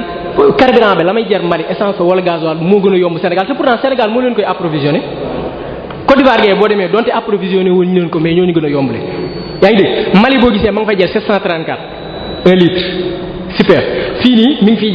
Côte d'Ivoire boo demee ma nga fay jar 675 te loolu ci début mars bi la yokk noonu Sénégal mi ngi fi jar 795 dafa am ay études yoo xam ne Banque mondiale ci boppam moo ko révélé yoo xamante ne nii dañ naan pays yu bëri dañuy obligé bu ñu lebee bor ba intérêt bi sonal leen dañuy obligé di jël ay taxes di ko teg ci carburant beeg yu demee noonu pour loolu li ñu fay am après ñu versé ko pour fay intérêt yu demee noonu bëgguma dugg ci yenn détail ndax mu ko waxee ñu ne politicien la mais fan yi yéen a ngi dégg ñu naan dañuy wàññi nangam ak nangam ak nangam bu ma ko waxee ñu ne nangam fekk du ci dara mais réalité dëgg kese laay wax lii am. ñaareel ba mooy lii ma leen di wax lii lépp ay rapport yi Banque mondiale la dañ ne duwalul xaaral ifriqiya tunfiqu ala xidmati dayni li ñu tuddee service de la dette mooy loolu ma leen doon expliquer ci fay bor rek waxuma capital de bi'afma tunfiqu fi qitaa'i sihhati wa fi qitaa'i al-xadamaati sihhiyya mooy na ñun li ñu war a li ñuy financé ci suñ santé li ñuy fay ci bor ci intérêt kese waxuma capital bi ñu lebal de moo ëpp dem na ba benn jamono avant ñu ñuy baal bor yi année comme ni ñu ko baalee Sénégal demoon nañ ba seeni jamono li ñuy financé ci service de la dette kese moo ëpp li ñuy financé ci secteur bu mel ne santé wala leneen kon loolu ba tey mbindum suñ borom ko kese lañ faat léegi nag ma tënk ko lu gaaw ci lu 5 minutes rek ci mode de financement islamique yi nga xamante ne nii moo gën a efficace moo gën a dëppook charia te lii waxewu ma ko rek ne jullit la mais tey ci boppam ñu dul jullit ñoo taxaw efficacité boobu ak efficience boobu mu am ñoom ñoo ko seede pour financer infrastructure bari na fi mu toll nii même côté pétrole bi ngeen di dégg ñu naan feeñ na fi mu toll nii 2,5 milliards de barils yeeg ak 250 millions de barils yi ngeen dégg am na ay mode de financement yoo xam ne xëy na bëgguma ci dugg léegi ndax waxtu bi da ko jël mais dama leen di jox exemple rek ci tey ji infrastructure bu mu mënti doon autoroute Ila Touba bi ñu ko inauguré pare man en personne bind naa ci benn article boo xam ne dama koy intitulé l'autoroute Ila Touba encore une opportunité ratée par la finance islamique di expliquer foofu bu lu demee ne ko sukuk rek jëlal sukukul istisna jëlal surtout boo xamante ne surtout partenariat public privé bi nga xamante ne ñun mën nañ ko koo assister niñ liñ mënoon a am ci loo xamante ne nii kenn xamul nu mu toll te bu boobaa financement ba sénégalais yi ñoom ñoo koy defal seen bopp. par exemple tey jii nii autoroute Ila Touba bi ma joxe sax léegi lu ñuy dund ñun mooy autoroute bii ngay dégg jam ñaan yooyu dañ naan la par jour dana génne 16 millions 15 millions de recettes par jour te liñ ko financé 395 milliards suma chiffre bi naxut imaginez 16 millions par jour ci ay recettes depuis mu tàmbalee fonctionner ba léegi noonu te pourtant entre état Sénégal ak agence française de développement ak entreprise bi ko kii ak yenn banque mondiale xaw ma yeneen partenaires yi ñoom ñoo contribuer ba loolu ba defar ko fi mu toll nii imaginer tey jii chaque sénégalais dama leen di jox benn exemple chaque sénégalais bu fekkoon ne dañ koo def ay part 395 milliards yooyu def ko ay part ay titres ay sukuk na yow kat sukuk bu sakk bu ne ñu ngi koy jaayee 5000 francs man am naa capacité jënd 1000 sukuk am naa capacité investir 3 milliards 4 milliards 2 milliards baykat ba am na capacité investir 15000 20000 kii ku nekk rek lal sa xol may la nga attan nga def ko imaginer montant boobu noonu même bu ko matewul ñu wutaat yeneen partenaires yoo xam ne danañ ko def ci anam boo xamante ne nii sénégalais yi après gis nga bu tàmbalee fonctionner gis nga 16 millions yi ngay dégg nii ci ñoom lañ koy delloowaat bénéfice yooyu noonu ñoom ñoo koy dem ba jëmmi jamono affaire bi mujj nekk mbiru état mbiru Sénégal gépp ñëpp bokk mais loolu ñun kenn daaxuñu ko. dama lay jox benn exemple gis nga Malaisie am na benn ligne ferroviaire boo xamante ne ci capitale bi Kuala Lumpur 1 milliard 500 millions de dollars lañ ko defaree état bi dafa def benn politique bu am solo mooy ne dafa fekk couche bi nga xamante ne seen loxo jotewul noonu ginnaaw dañuy am lu mu bon lu ñuy xëy di daan seen doole mu ne leen yéen kat ubbil naa leen ay portes yoo xam ne mën ngeen a ñëw investir balaa kat ñu am alal ñu loolu ñëw di ko occuper ñooñu investir def ci lañ mën le reste ñëw complété ko état ñëw projet ba taxaw la cay génne ci boppam malaisiens yi ñoo ko financé seen bopp ñoom ñoo financé seen bopp projet bi la cay génn ñoom ñoo ci jariñ xam nga ñu loolu kenn daaxuñu ko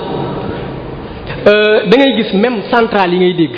damay joxe rek benn exemple loo xam ne dund naa ko ci benn séminaire benn exposé bu ñu doon def ci conseiller technique bu directeur général bi ci jamono muy joxe lu demee ne que sukkuku murabaha boo xam ne dañ koo bëggoon a appliquer pour financer benn centrale électrique jamono yooyu ñuy présenté clause beeg yu dem muy nekk benn pas bu am important donte sax xawma fu mu tollu mujj gi mais dama leen a jox benn exemple boo xam ne rek mi ngi am pour l'instant nii ci benn centrale éolienne parce que état dafa Senelec dafa am benn li ñu naan politique mix énergétique c'est-à-dire énergie éolienne beeg ak yeneen alternative yi lañ bëgg a jël boole ko mu nekk dem nañ ba nga xam ne am na projet boo xam ne 300 milliards la Africa Énergie moom moo ko gagné benn société américaine xaw naa sax indi coow lu ngand fan yi 300 milliards yooyu société bi dafay dem chercher ji financement yi ñëw produire électricité jaayaat ko Senelec état bi pour politique boobu la bëgg a jël léegi Senelec nekkatul loo xam ne day produire électricité mais non day am ñu koy produire ñëw jaay ko moom redistribution lay def xeetu société yu demee noonu 300 milliards yooyu noonu ay étranger ñëw di ko jël suñu réew luñ mënoon na structurer la mu nekk benn montage financier boo xamante ne nii xeetu sukuk ni muy doxee bu boobaa ci anam boobu lay lu demee ne ko sukukul musharaka bu ko defee nit ñëpp participer ci ñu xool yaa ngi dégg projet bi di dem ba nga xamante ne nii dana mën a bu demee ba sotti lu ci am ci rusum ak ci revenu sénégalais yi mën cee jariñ damay ci tëj waxtaan wi rek ci pàcc boo xamante ne nii xëy na kenn mënu koo citer ci 2 minutes rek mooy lépp loo lu ñu naan alqitaa ribhiya awil muassasat ghayr ribhiya lu demee nekk ay zakat ay waqf importance bi mu am ci économie xam nga ñun am ay couverture ñooy am ay couverture ni ñu koy def maladie universelle lañ koy wax waaw ak carte d'égalité des chances ak mën naa wax ne daal bëri na ay projet yoo xamante ne ci côté social état bi ñu ngi koy pare di kii mais foofu danaa ci wone loo xamante ne l'islam rawee na fa gaa yi mooy ne dafa am ñuñ ciblé ne ñoom ci boppam ñoom chaque année ci ay famille yoo xam ne seen loxo jotewul gannaaw danañ leen jox 25 000 wala 20 000 chaque 3 mois non chaque 3 mois daal xuma chaque 4 mois yaakaar naa par trimestre la. yaa ngi dégg léegi 25 000 yooyu noonu imaginez ab famille lumb nga jox ko 25 000 yoo xam ne da cee nar a dund 3 mois xam nga loolu efficace buñ jëloon nit ku nekk ca famille ba ñoo xamante ne am nañ kàttan guñ mën a liggéey jël leen ne leen yéen kat mën ngeen a liggéey kaay ñu accompagner leen li ñu tuddee capacitation économique ak tamkiinul iqtisaadi yi au lieu ni ko institution microfinance def wala PME yi di def ne rek dañuy ñëw jox la xaalis nga dem déedéet mais dañuy ñëw financer la accompagner la sur le plan technique ak même sur le côté information beeg yu demee noonu ba nga xam ne yow li ngay liggéey dañ ci mën a am dara dañ la accompagner côté agro business bi doog a dikk ba nga xamante ne yow sa projet dana nekk lu rentable loolu lu mënoon a am la mais malheureusement ku lay jox jën bis bu nekk di la ko may jàngal la nooy nappe moom moo gën mooy ne famille yooyu noonu danañ dem ba nga xam ne dana dis ci ñoom parce que pauvreté bi day yokk Sénégal population bi ñu ngi yokk en 2023 fa ñuy toll dana de ci situation démographique dana jéggi daye kon fi mu toll nii li gënoon a efficace mooy waqf boo xamante ne nii doon na ñëw taxawal ko sénégalais yi même état bu ko neexee mais sénégalais yi ci boppam jëlal ko seen bopp en charge financer ko seen bopp nit ko ne ngir yàlla ngay def bu boobaa bu la neexee part bu nekk tey jii bu doon jar 1000 francs titre bu nekk nga ne man kat lii dama koy jënd 1000 francs yi nii wala lu ma sama xol may ma jënd ko ngir dimbalee ko ay nit ñoo xamante ne nii dañ leen ci taxawal ay projet yoo xamante ne nii dana leen mën a jariñ ëllëg ba seeni mbir ñu koy financer seen bopp au lieu ñun ñuy dem di leen jox weeru nekk ay daggiti 25000 ki saaku ceeb yoo xam ne du jariñ dara te loolu dana dem ba jëmmi jamono du mën a continuer. dama leen di jox benn exemple boo xamante ne nii pour l'instant li ñuy tuddee concept at-tamkinul iqtisadi boobu capacitation économique boobu ma leen di wax boo xamante ne nii Koweït lañ ko defee non pardon Palestine la woon ak Yémen ak même Soudan appliqué na ko dañoo liñ naan doing business with poor lañ ko tuddee woon comme doing business bi ngeen di dégg mais ñoom dañ cee bokk maal faqir c'est-à-dire dañuy jëflante ak faqir nan la ñuy jëflante ak moom duñ dem di ko sarax Yonent bi sallallahu alayhi wasallam foofu dañoo jàngal lu am solo te loolu mooy base bii nga xam ne moom la économie islamique lay taayoo mooy lan ka doon ñëw ci moom daa di ñaan ab mutasawwil di saraxu mu daan ne ko yow soxlawoo ko rek sarax parce que am nga kàttan am nga lépp sarax dafa am ñu ko yeyoo waa ji sax dafa ñëwoon d'abord di réclamer paaram ci asnaafu samaniya mooy masaarifu samaniya yooyu yàlla tuddoon inama sadaqa lil fuqara wal masakin mais dem nañ ba nga xamante ne nii gis nañ ne loolu ci boppam masaarifu samaniya yooyu kooku amu ci àq daal parce que am na ñu ko gën a yeyoo mooy ñoo xamante ne làggi nañ wala màggat nañ mënuñoo dem di wutali seen bopp Yonent bi sallallahu alayhi wasallam daal di jox kooku benn exemple daan ne ko yow dama lay jox mu daan ne ko loo bàyyi sa kër mu daan ne ko bàyyi naa fa daal xeetu lu ñuy tëdd ak xeetu yeneen mbir yu xaw a doyee di noonu mu daan ne ko indi ko daal koy teg ci kanamu saxaaba yi daal koy def vente aux enchères daan ne kan moo ëpp li muy fay ci lii am ñu fay 1 dinar am kóol bi dëkk daal di fay 2 dinar mu daan ne ko 2 dinar yi jënd mu daan ne ko demal nga jënd ci sémmiñ mu jënd ci sémmiñ indi ko mu daal ko ci takkal ab buum daan ne ko bu ma la gis lu fi ay fan xaw ma ñaata fan waa ji ñëwaat indi loo xamante ne nii mën naa dundal ay njabootam mën na koo dundal daan na ko lii rek laa bëggoon ci yoon mooy ne bu la yàlla mayee kàttan da ngaa war a dem di liggéey mën a ñoŋal sa bopp kooku ci boppam jamono mën naa dox ba muy joxe ji zakat ci boppam tey suba rek maa ngi gis benn rapport boo xam ne Banque mondiale moo ko publié ci juin bii nii boo xamante ne dafay saxal ne ñi gën a riche bu ñuy continuer di riche toujours ñi gën a ñàkk di ñàkk économie bi day stagné wu day taxaw. léegi ñi ne kon il faut transfert di am ci di xool di transférer yenn richesses yi ci ñi nga xam ne yayoo nañ ko bu ko defee ñooñu noonu buñ ko transférer ci ñoom it ñu wëlbatiku liggéey ba mënal seen bopp am pouvoir d'achat wëlbatiku jamono neex ba ñu dem di joxe ci zakat loolu li ñuy tuddee le rendement croissant ci économie dañuy dem bu fekkee ne toujours croissance bi wala richesse bi dafa concentré wu ci benn fi rek benn xeet rek dañuy dem ba jëmmi jamono affaire boobu noonu day feeñ ci économie bi mooy ne ñooñu sax danañ dem ba jëmmi jamono seen i entreprise wala seen i activité mën naa dem ba wàññeeku ba beesew bëgguma guddal waxtu yi xaw na jege naa ko tënk fii rek li ci des ñu mottali ko ci ay laaj ba ñi yëkkati jotaay bi wa axiru daawaana an alhamdulillahi rabbil alamin. jërëjëf Serigne Abdoulaye Diakhaté yaakaar naa waxtaan wi leer na lool ñu ngi lay sant bu baax a baax ci turu muassasatul Wafa di am mbégte lool ci waxtaan wi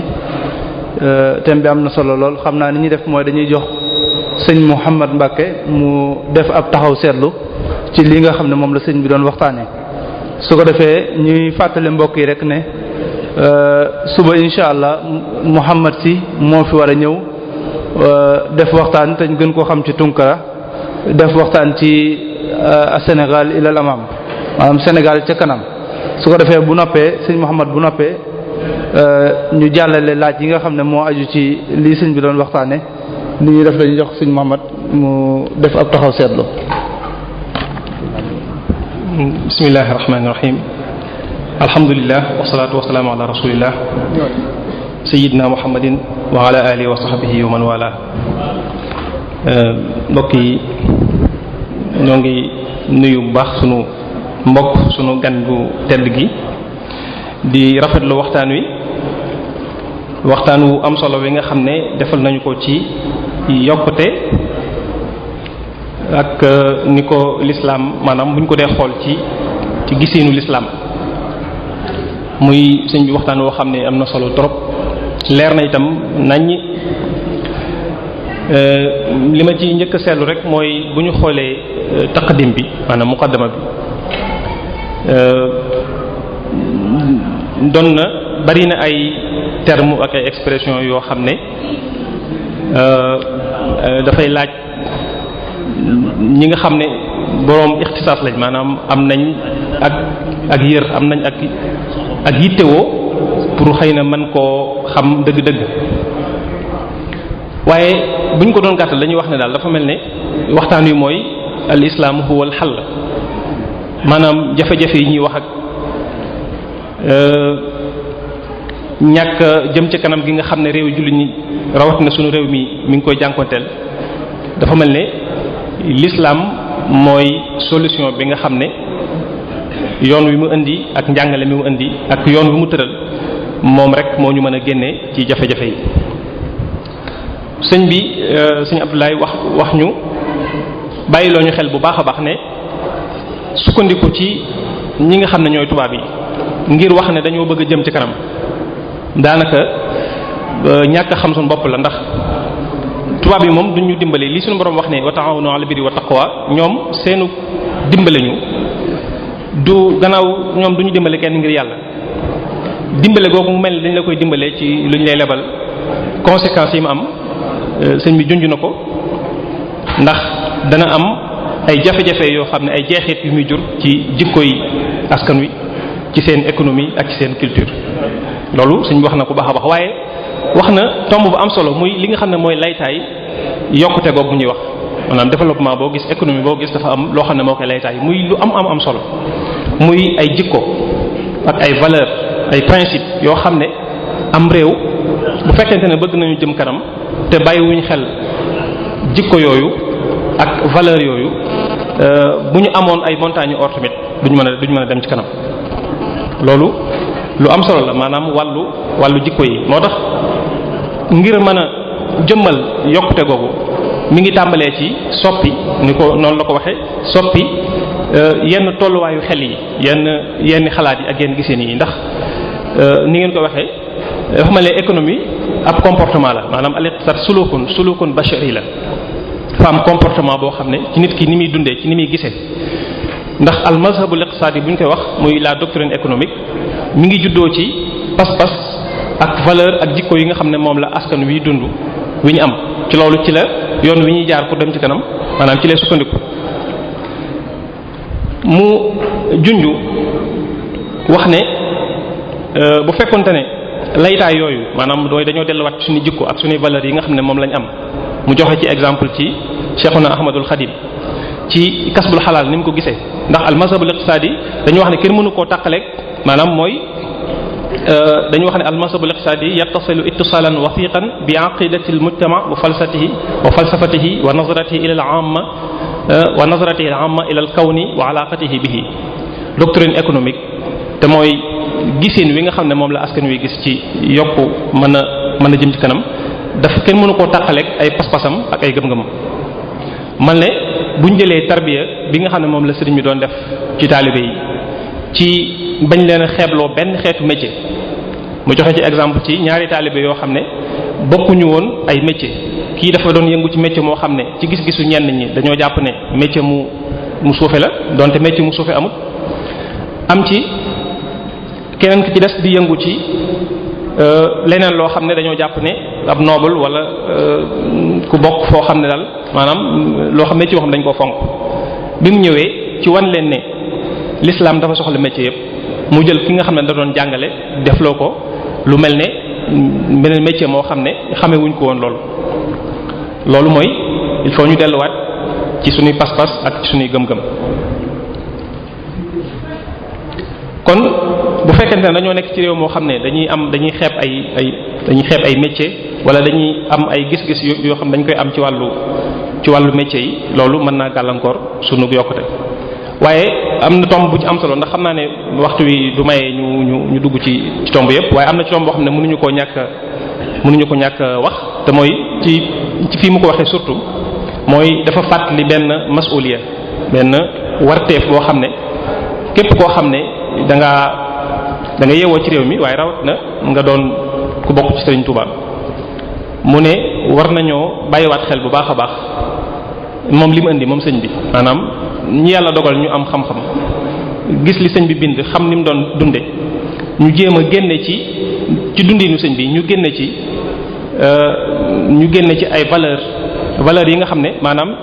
ñu génne ci aw yoon aw doxalin boo xam ne buñ ko jëfandikoo dana tax ñu gën a jëm ci kanam ndax nee na sàggane gi ñu sàggane njàngaleem sëriñ bi ak ñoo xam ne indi nañ ay njàngale yoo xam ne buñ ko toppoon danañ jëm ci kanam ndax nee na réew yi nga xam ne réew mu mel ne Chine dañoo sukkandiku ci seenu yokkute ñu ngi ko sukkandiku ci gëmloo seeni doom ne leen dara tawu leen mu joxe ci misaal mi nga xam ne mooy dañu leen a gëmloo bi ñu nekk xale ne leen seen maam na fàtte tur yi am na seen maam yoo xam ne dafa fekkoon am aw doj aw montagne yoo xam ne aw doj la woon mu soppi ko or maanaam kon seenu yokkute ñu ngi koy jël ci seeni pas-pas di ko jëmbat seen doom bi ñu nekkee xale waaye ñun bu fekkente ne valeurs yi ñu am njàngaleem sëriñ bi ni mu amee solo ñu sàggane ko njàngaleem islam ci boppam moom mooy li ñëkk am solo sëriñ bi ñëw liggéey ci wàllu googu moo tax nee na bu fekkente ne bu ñu sukkandiku woon ci finance islamique kon ci lay gën ci ñun ndax riba suñu borom da koo tere te jeexit yi muy def ci yow askan war na ni fay exemple yoo xam ne doy na waar maanaam ku xam conséquences yi riba di def ci askan da nga ko sori kon nag jëfandikoo finance islamique sukkandiku ci valeur ak éthique yi nga xam ne moom la sunu askan moom rek moo mën a jëmmal yokkute googu ñuy wax mu ne tamwilu islam yi alxaqu ma shahida bihi al a'da am na ñoo xam ne duñu ay jullit waaye nangu nañ ne finance islamique lépp lu mën a régler problème économique bi nga xam ne àdduna bi ñu ngi ko jànkuwut rawatina suñu réew mi finance islamique moom moo ñu ci mën a génne. loolu bokk na ci tomb yi nga xam ne jàpp naa ko loolu dañ ko doon yokk ci waxtaan wi rek ndax waxtaan wi tabarakallahu mucc na ayib yaakaar naa ne ñun ñu fi teew ñëpp danañ ci jariñu bu baax a baax kon sëñ bi ñu ngi lay sant bu baax a baax sëñ Abdoulaye di la yóbbante ay nuyoo ci su mbokk yi di la sant bu baax a baax di la gërëm kon xam naa dañ lay bàyyi ak laaj rek. ci waxtaan wu am solo wi nga xamante ni moom nga ñu indil sëñ Abdoulaye Diakhaté ci turu muassasatul Wafa bi huquqil iman ñu ngi lay sant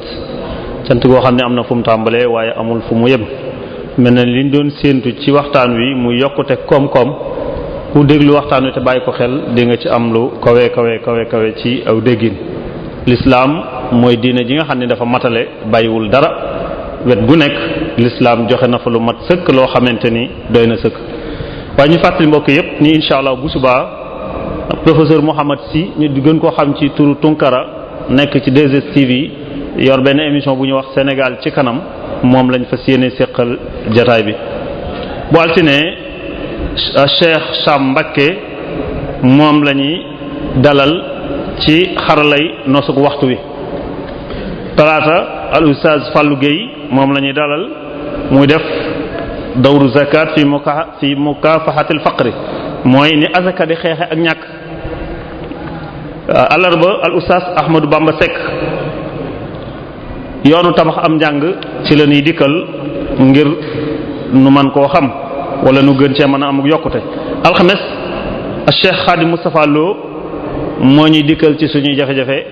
loolu mooy programme ñaareelu ay bis gi ci muassasatul Wafa sëriñ bi waxtaan wi mel na ni bokk yi bàyyi nañ ko xel bu baax jombul am na ay laaj yu ñu fi dikk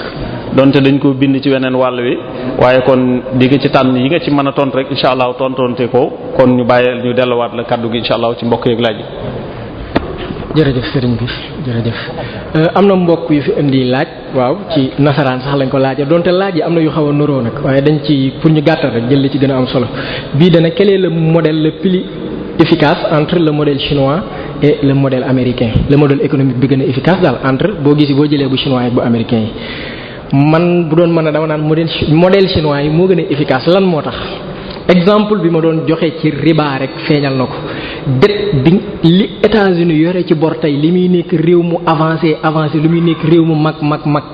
ëpp na 16 trillions dollars milliards dollars 16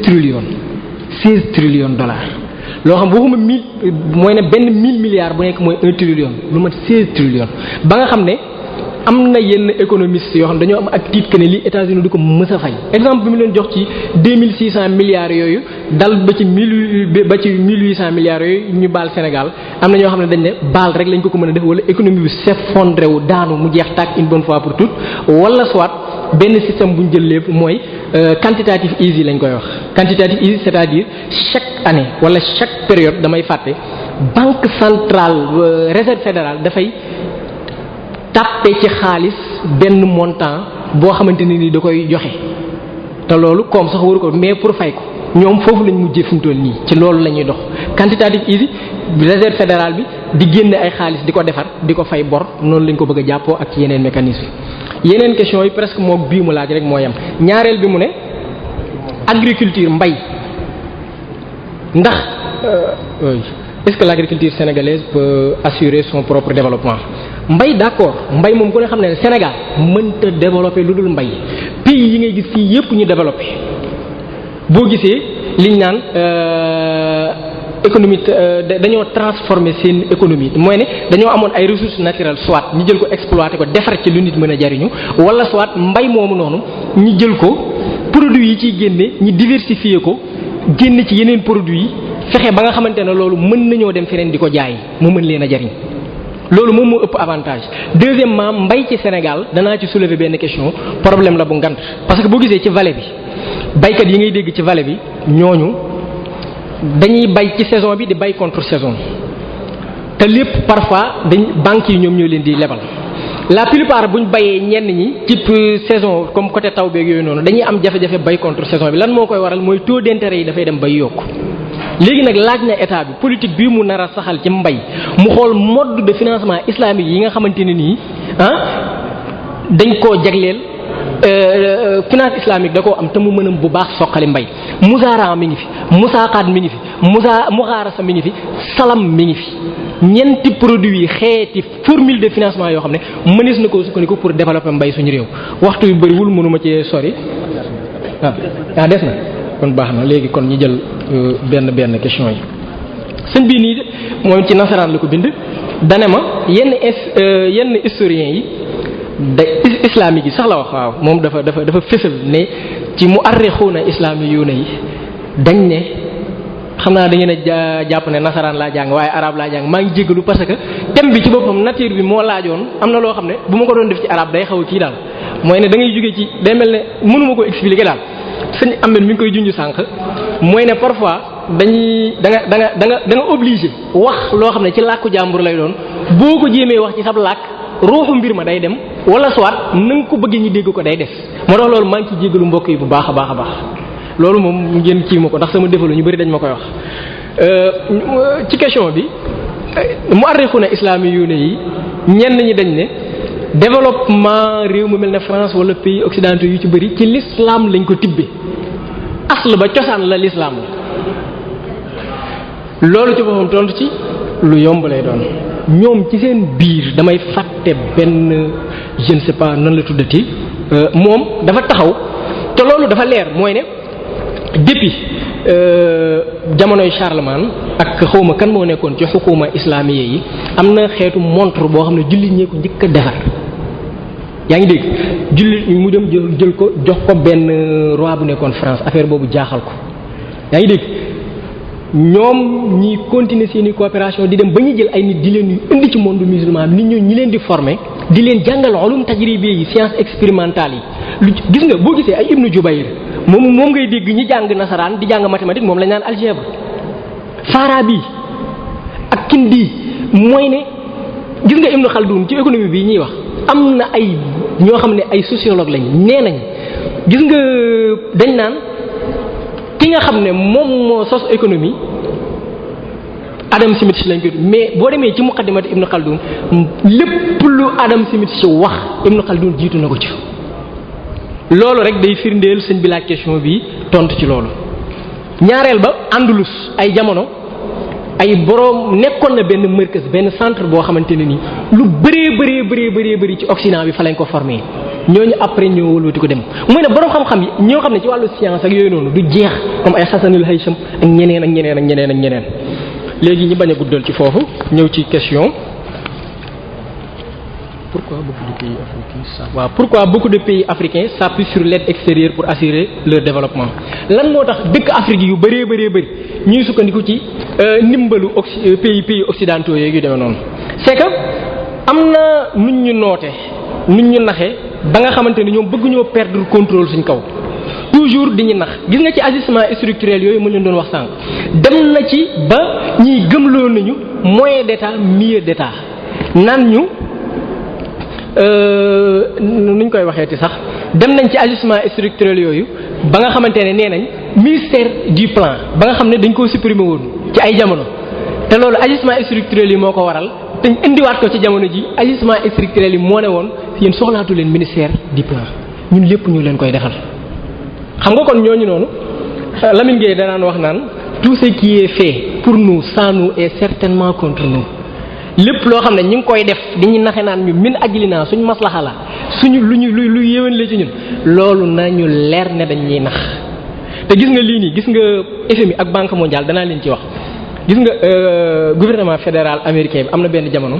mu ne dañoo war a càmbar caytu doxinu institution financière yi ndax li ñuy xaar ñoom doxal nañ ko wala déet ba sax projet bi ki ñu ko confié woon Mercer lañ koy tudde xawma benn américain gis nga ko li mu rafet lu scandale la parce que dane li ñuy xaar ci ñoom defuñu ko te ñooñu ci boppam ñoom ñooy bëtu pays africain yi ñun noote naxe nañ ñu noo xamante ne ci aide yooyu ci seen ndimbal yooyu noonu ak ci seen orientation yooyu noonu rek ci la ñuy sukkandiku ba nga xamante ne ñun dañuy gëmloo nañu seen ressources minières yi nii ñun loolu foofu rek la ñuy mujj def jël suñu ressources yi exploité ko buñ ko jaayee mën cee tabax te loolu xam ngeen ne mënta demal te ressources doon nañu gën a jëriñ Macky Sall ay jamono rek mi ngi naan war nañoo xoolaat loolu sax moo waral fan yii nii ñu réviser code minier du Sénégal parce que dañoo seetlu ne état Sénégal sénégalais yi li ñuy génne ci or fongolemi bee ngeen di dégg ak yeneen ay zircon bi gi néew ni état bi tuuti la ci jariñu dem na ba gis nga li ci gën a bizarre man bi ma ko déggee damaa jaaxal état bi ci ay taxes rek la basé woon pour taxer sociétés yi nga xam ne ñoo daan ñëw di ko exploiter mooy ne benn part bu mu daan réclamer amul woon gis nga même condition clause yi nga xam ne moom lañ teg nii pour bu pétrole bi génnee ak sociétés yi nga xamante ni moom ñoo ñëw pour exploiter ko am na yenn yoo xam ne boo koy révélé day mel ne dañ naan la da ngaa contre état wala gouvernement bërki dem ambassadeur Venezuela bi dafa def benn sortie daan ne mi ngi dànkaafu Sénégal ndax ñoom pays pétrolier lañ mu ne mi ngi leen di dànkaafu ci yenn entreprise yu mag yi demee ne comme ay Shell wala Total yi nga xamante ni nii ñi ngi ñëw ñii signé ñoom ay contrat pour ñu exploiter suñu pétrole mu joxe ay exemple yoo xamante ne nii ci ay conséquences yu doy waar yoo xamante ne nii foofu lañ mujjee ak société yooyu noonu ci àdduna bi kon loolu lu mat a bàyyi xel la ci côté boobu waaye nee na fii est-ce que les coopérations entre les pays Afrique et les pays de l'Afrique et les Occidents et les waaw li mu bëgg a wax daal xam naa mbind mi moo xawta leer coopération entre pays africains ak occidentaux yi nee na ndax mën naa nekk loo xam ne source de développement la ndax mën nañ cee sàppi wu mën nañ cee sukkandiku pour développer su lu mën a nekk la mais toujours àdduna ñaar yi moo am dafa am lu ñuy tuddee rapport de force ñaar ñuy ànd souvent surtout dañuy xalaat ku nekk nu muy mën a morom bi ba nga xamante ne moom day fexe ba toujours di ko noot wala lu mën a exercer ci moom nu nga ko mën a naxee rek da koy def looloo tax suñu rapport yi li ak Occident loolu ci boppam moo ko entretenir ñoom bëgg ñoo perdre contrôle ci ñun ba tax seen politique toujours bi ñuy teg mooy politique boo xamante ne nii day nekk politique boo dañuy gaañ di leen profiter mais pas politique boo xamante ne day nekk politique équitable gagnant-gagnant loolu moom yaakaar naa moo fi rotoon ci ay laaj xam naa foofu rek la ñuy mujj yam bu amee leneen. jërëjëf sëñ Ablaye ci leeral yu am solo yooyu ñuy jégalu baax mbokk yi laaj yi dañ ko bind ci français looloo tax ñu doon ko jégalu rek te sunu ko xarala yëgu ca kii nag dafay laaj mu ne ginnaaw bi mu rafetloo waxtaan wi nan lan mën a jariñoo ci manhaj ak njàngaleem Cheikhul Khadim pour am taux de croissance boo xamante ni bu aw yoon la mooy réew mi am développement baax ci kaw ni Cheikhul Khadim jàngale. question bu pertinente man loolu boo gisee moo doon sama laytaayu waxtaan gis nga loolu maa ngi profité ci tribune bii nii ñu gën a réflexion boobu dama ko posé ñu gën cee bàyyi xel gis nga mbindum Sëñ Touba li ma jubloo foofu noonu man damaa def benn comparaison entre pays yi ñuy tuddee an-numur al-asiawi les miracles asiatiques mooy ay Singapour ay Malaisie ak pays yu demee noonu ak Corée du Sud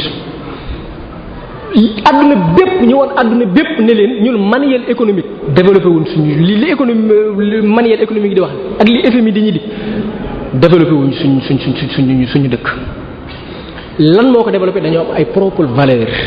yoo xamante ne nii ay réalité la yoo xamante ne ci suñu culture la suñu aada la suñu cosaan la suñu pas-pas la ba sax suñu diyaana lu confuciya le confucianisme bi ñu gëm dafa am loo xam ne ci suñuy valeur ñun moom lañ sukkandiku pour tabax suñu réew. ñun nag Sénégal boo gisee li ñu yàlla baaxee ci ay mag wax naa ko ne alxuraan bu fekkoon ne mabda rek mooy changé kon alxuraan du wàcc yeneen yi duñ leen wàcce yàlla duñu dénk ay mujaddid ay nit ñu baax ñoo xam ne ci ñun dañuy bokk ci ñun ñëw di beesal diine ji ak di yeesal ci ñun lu bëree bëri bu ñu yàlla boolee ay nit ñooñu ñëwuñu rek kese am na lu ñu indaale loo xam ne du fële rek àllaaxira déedéet gis nga lislaam li ma gën a metti danaa ko wax fii mu te Sénégal suñu waaraatekat yi gis nga taqwa rek laa leen di jox wallahi benn affaire la boo xam ne dañ koo xatal dafa mel ne dañ koo iñaane baatu taqwa wala mafhum lan moo tax li ma bëgg a wax nit ñi jàpp nañ ne ragal yàlla mooy dem ca jàkka ji di këppal ak di joxe azak wala dem di aji màkka rek te wallahi sori na foofu gis nga mafhumu taqwa dañ koo war a yaatal dafa dem ba làmboog lépp xoolal Yonent bi sallallahu alayhi wasallam exemple bi mu ci joxe benn bis saxaaba yi toog nañoo ak moom am benn waaye buñ seen fële mu jógee tool kenn ci saxaaba yi daan ne aka neexoon law kaana fi sabilillahi Yonent bi lan la leen tontu in kaana xaraja yas'a li walidayhi aw li awlaadihi foofu fi sabilillah bu fekkee ne dem gee mu doon dem tool ngir dundal ay waajuram ak njabootam moo tax kooku mi ngi ci yoonu yàlla. in qaamati saa wa fi yadi ahadikum fasila falyughrisha xoolal Yonent bi sallam nee nañu même bu saa bu ñu ne woon tey lay taxaw kenn ci yéen yor benn car boo xam ne bu ko jëmbatee dana mën a jur dara na ko defar na ko jëmbat. mooy ne xoolal ci ay valeur ak ci ay loo xamante ne l'islam ci ay xiyam lum ñuy woote ci ñun ci ñu développer suñu économie. ñun nan lu tax ñuy gëm ne tubaab bi moo ñu gën a fonk heure ayatul munaafiqi salaasa iza hadasa kazabo iza wa'ada afla xaalis boobu ñëpp ko mokkal. xoolal gis nga fan yii nii li tax may naqarlu lii premier jour koor bi damaa dégg benn sociologue te loolu jàngat bu am solo la nee na bu weeru koor ñëwee rek dañuy seetlu ne activité yëpp day ralentir lépp day xaw a wàññeeku ndax peut-être nit ñi dañoo ragal xiif. mais foofu noonu ma dégg ay ñuñ invité bëgguma kii kenn du fiir du leen mais man sama gëm-gëm la ma dégg leen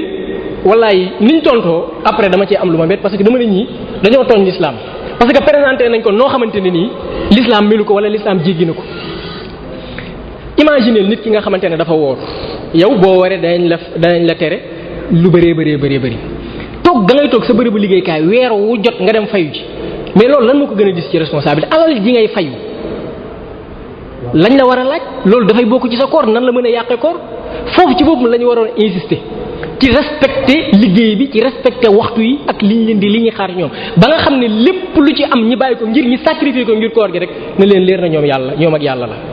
mais loolu pourquoi discours boobu noonu mënuñu ko woon a tenir mais ñi jël affaire bi bëgguma sax nañ ko kiiwee mais loo xam ne daal sincèrement boo kiiwee dëgg da nga naan ñii nii dañoo naye moo tax ma ne ma foofu mu taqwaa ci boppam dañ koo nay dañ koo xatal ci jàkka ji rek mais génn na ko ma nga ca bitig ba ma nga ca bus ba ma nga ca train ba ma nga ca tool ba ma nga ca fépp nit ki lu muy def ngir génn ngir lum dunde am ci bañ na ko ba jëfandikoo yi ñi nar a jëfandikoo après fi mu toll nii buñ yéenee am ni yéegu sell fi mu toll nii yàlla dañu ciy fay ci lekk gi ñuy lekk ak naan gi ñuy naan mais pourquoi pas ma fu mu taqwa ak leneen mooy ne dafa soxla ñi kii ko tas ko ci yeneen furuut xadaariya gën koo yaatal nit ñi boole ko ci seen dund te gis nga loolu nit ki fu muy dem xis bil masuliya boobu noonu nit ki fu mu koy kiiwee gis nga xola Jean-Jacques Rousseau mi nga xam ne sax gëmul ne yàlla am na nee na boo demee te loolu ci bien fondé yi nga xam ne mooy créer société bu mu mënti doon société bu idéal bu exemplaire danaan nit ki ci société bu mu mënti nekk boo demee bay def dara dangaa war a xalaat ne man kat lii bu ma ko defee est-ce que boobu lii may def est-ce que bu ko ñëpp defee dana baax wala dana bon mais kooku dañoo woo ci responsabilité individuelle dañoo woo ci ne ñun dañoo war a respecter wala dafa am benn moral boo xamante ne ni engagement moral boo xam ne dañ ko war a jël tijaaxar laa suñ diggante ak suñ borom tijaaxal axarina al afraad ci nit ñi ak même suñu xayaat amaliya parce que dañ naan al amalu saalih huwa naf'ul axarina bi kulli ashkalihi al amalu saalih ci l'islam bu ko kenn tënk rek ci defar mukketu jàkka ji déedéet ci même sax boo fekkoon loo xam ne luy jariñ nit ñi lee ca marché ba ci lu mënti doon di jaay loo xam ne nit ñi dañ ci jariñu loolu day dugg ci cadre amal salih. fondement loolu ko laaju question bi rek nga baal ma xaw naa ci tuuti mais pour ma wax loolu man damay proposer liñ naan un fondement institutionnel de l'œuvre de Cheikh Ahmadou Bamba. c'est-à-dire que ne suñu amet mi ngi koy gën a ci tënk yi mi ngi koy wax mooy ne jéem a def benn istiqra càmbar lim bind lépp xool liñ ci mën a istinbaati comme tey ji jëlal rek rahma mafhumur rahma inayatu Cheikh Ahmadou Bamba bir rahma bil sidq bil wafa bil amal bil xidma ñaata ci ay mbir ba nga xam ne loolu mën naa nekk am mawsu'a bu boobaa te loolu liggéeyu xel la liggéeyu xam-xam gis nga lii ñuy def fan yii nii di woo naan dañuy binduwaat histoire du Sénégal yàlla xam na ne lii moo ko gën a nekk lu gën a nekkul exigent parce que histoire la ñu suñ benn professeur doon nee na affaire doole la rek gis nga fan yi bu ñu ko fi bindaat ñu gën a influent ñoom ñooñu nañ ko gisee noonu rek lañ koy defee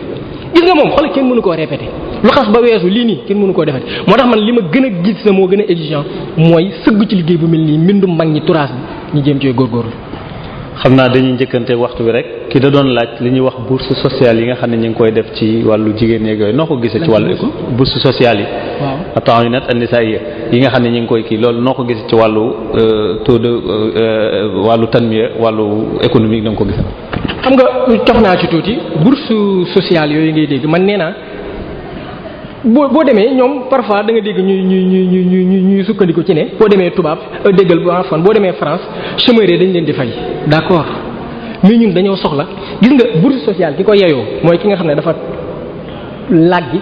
mënta dox mënta liggéey mënta def dara ñi nga xam ne ñoom lañ koy jox te mën leen a soutenir mën leen a accompagner mën leen a wutal ay projet noonu ci boppam moom moo gënoon a efficace mais sur le plan économique amul efficacité ku la ko wax da lay nax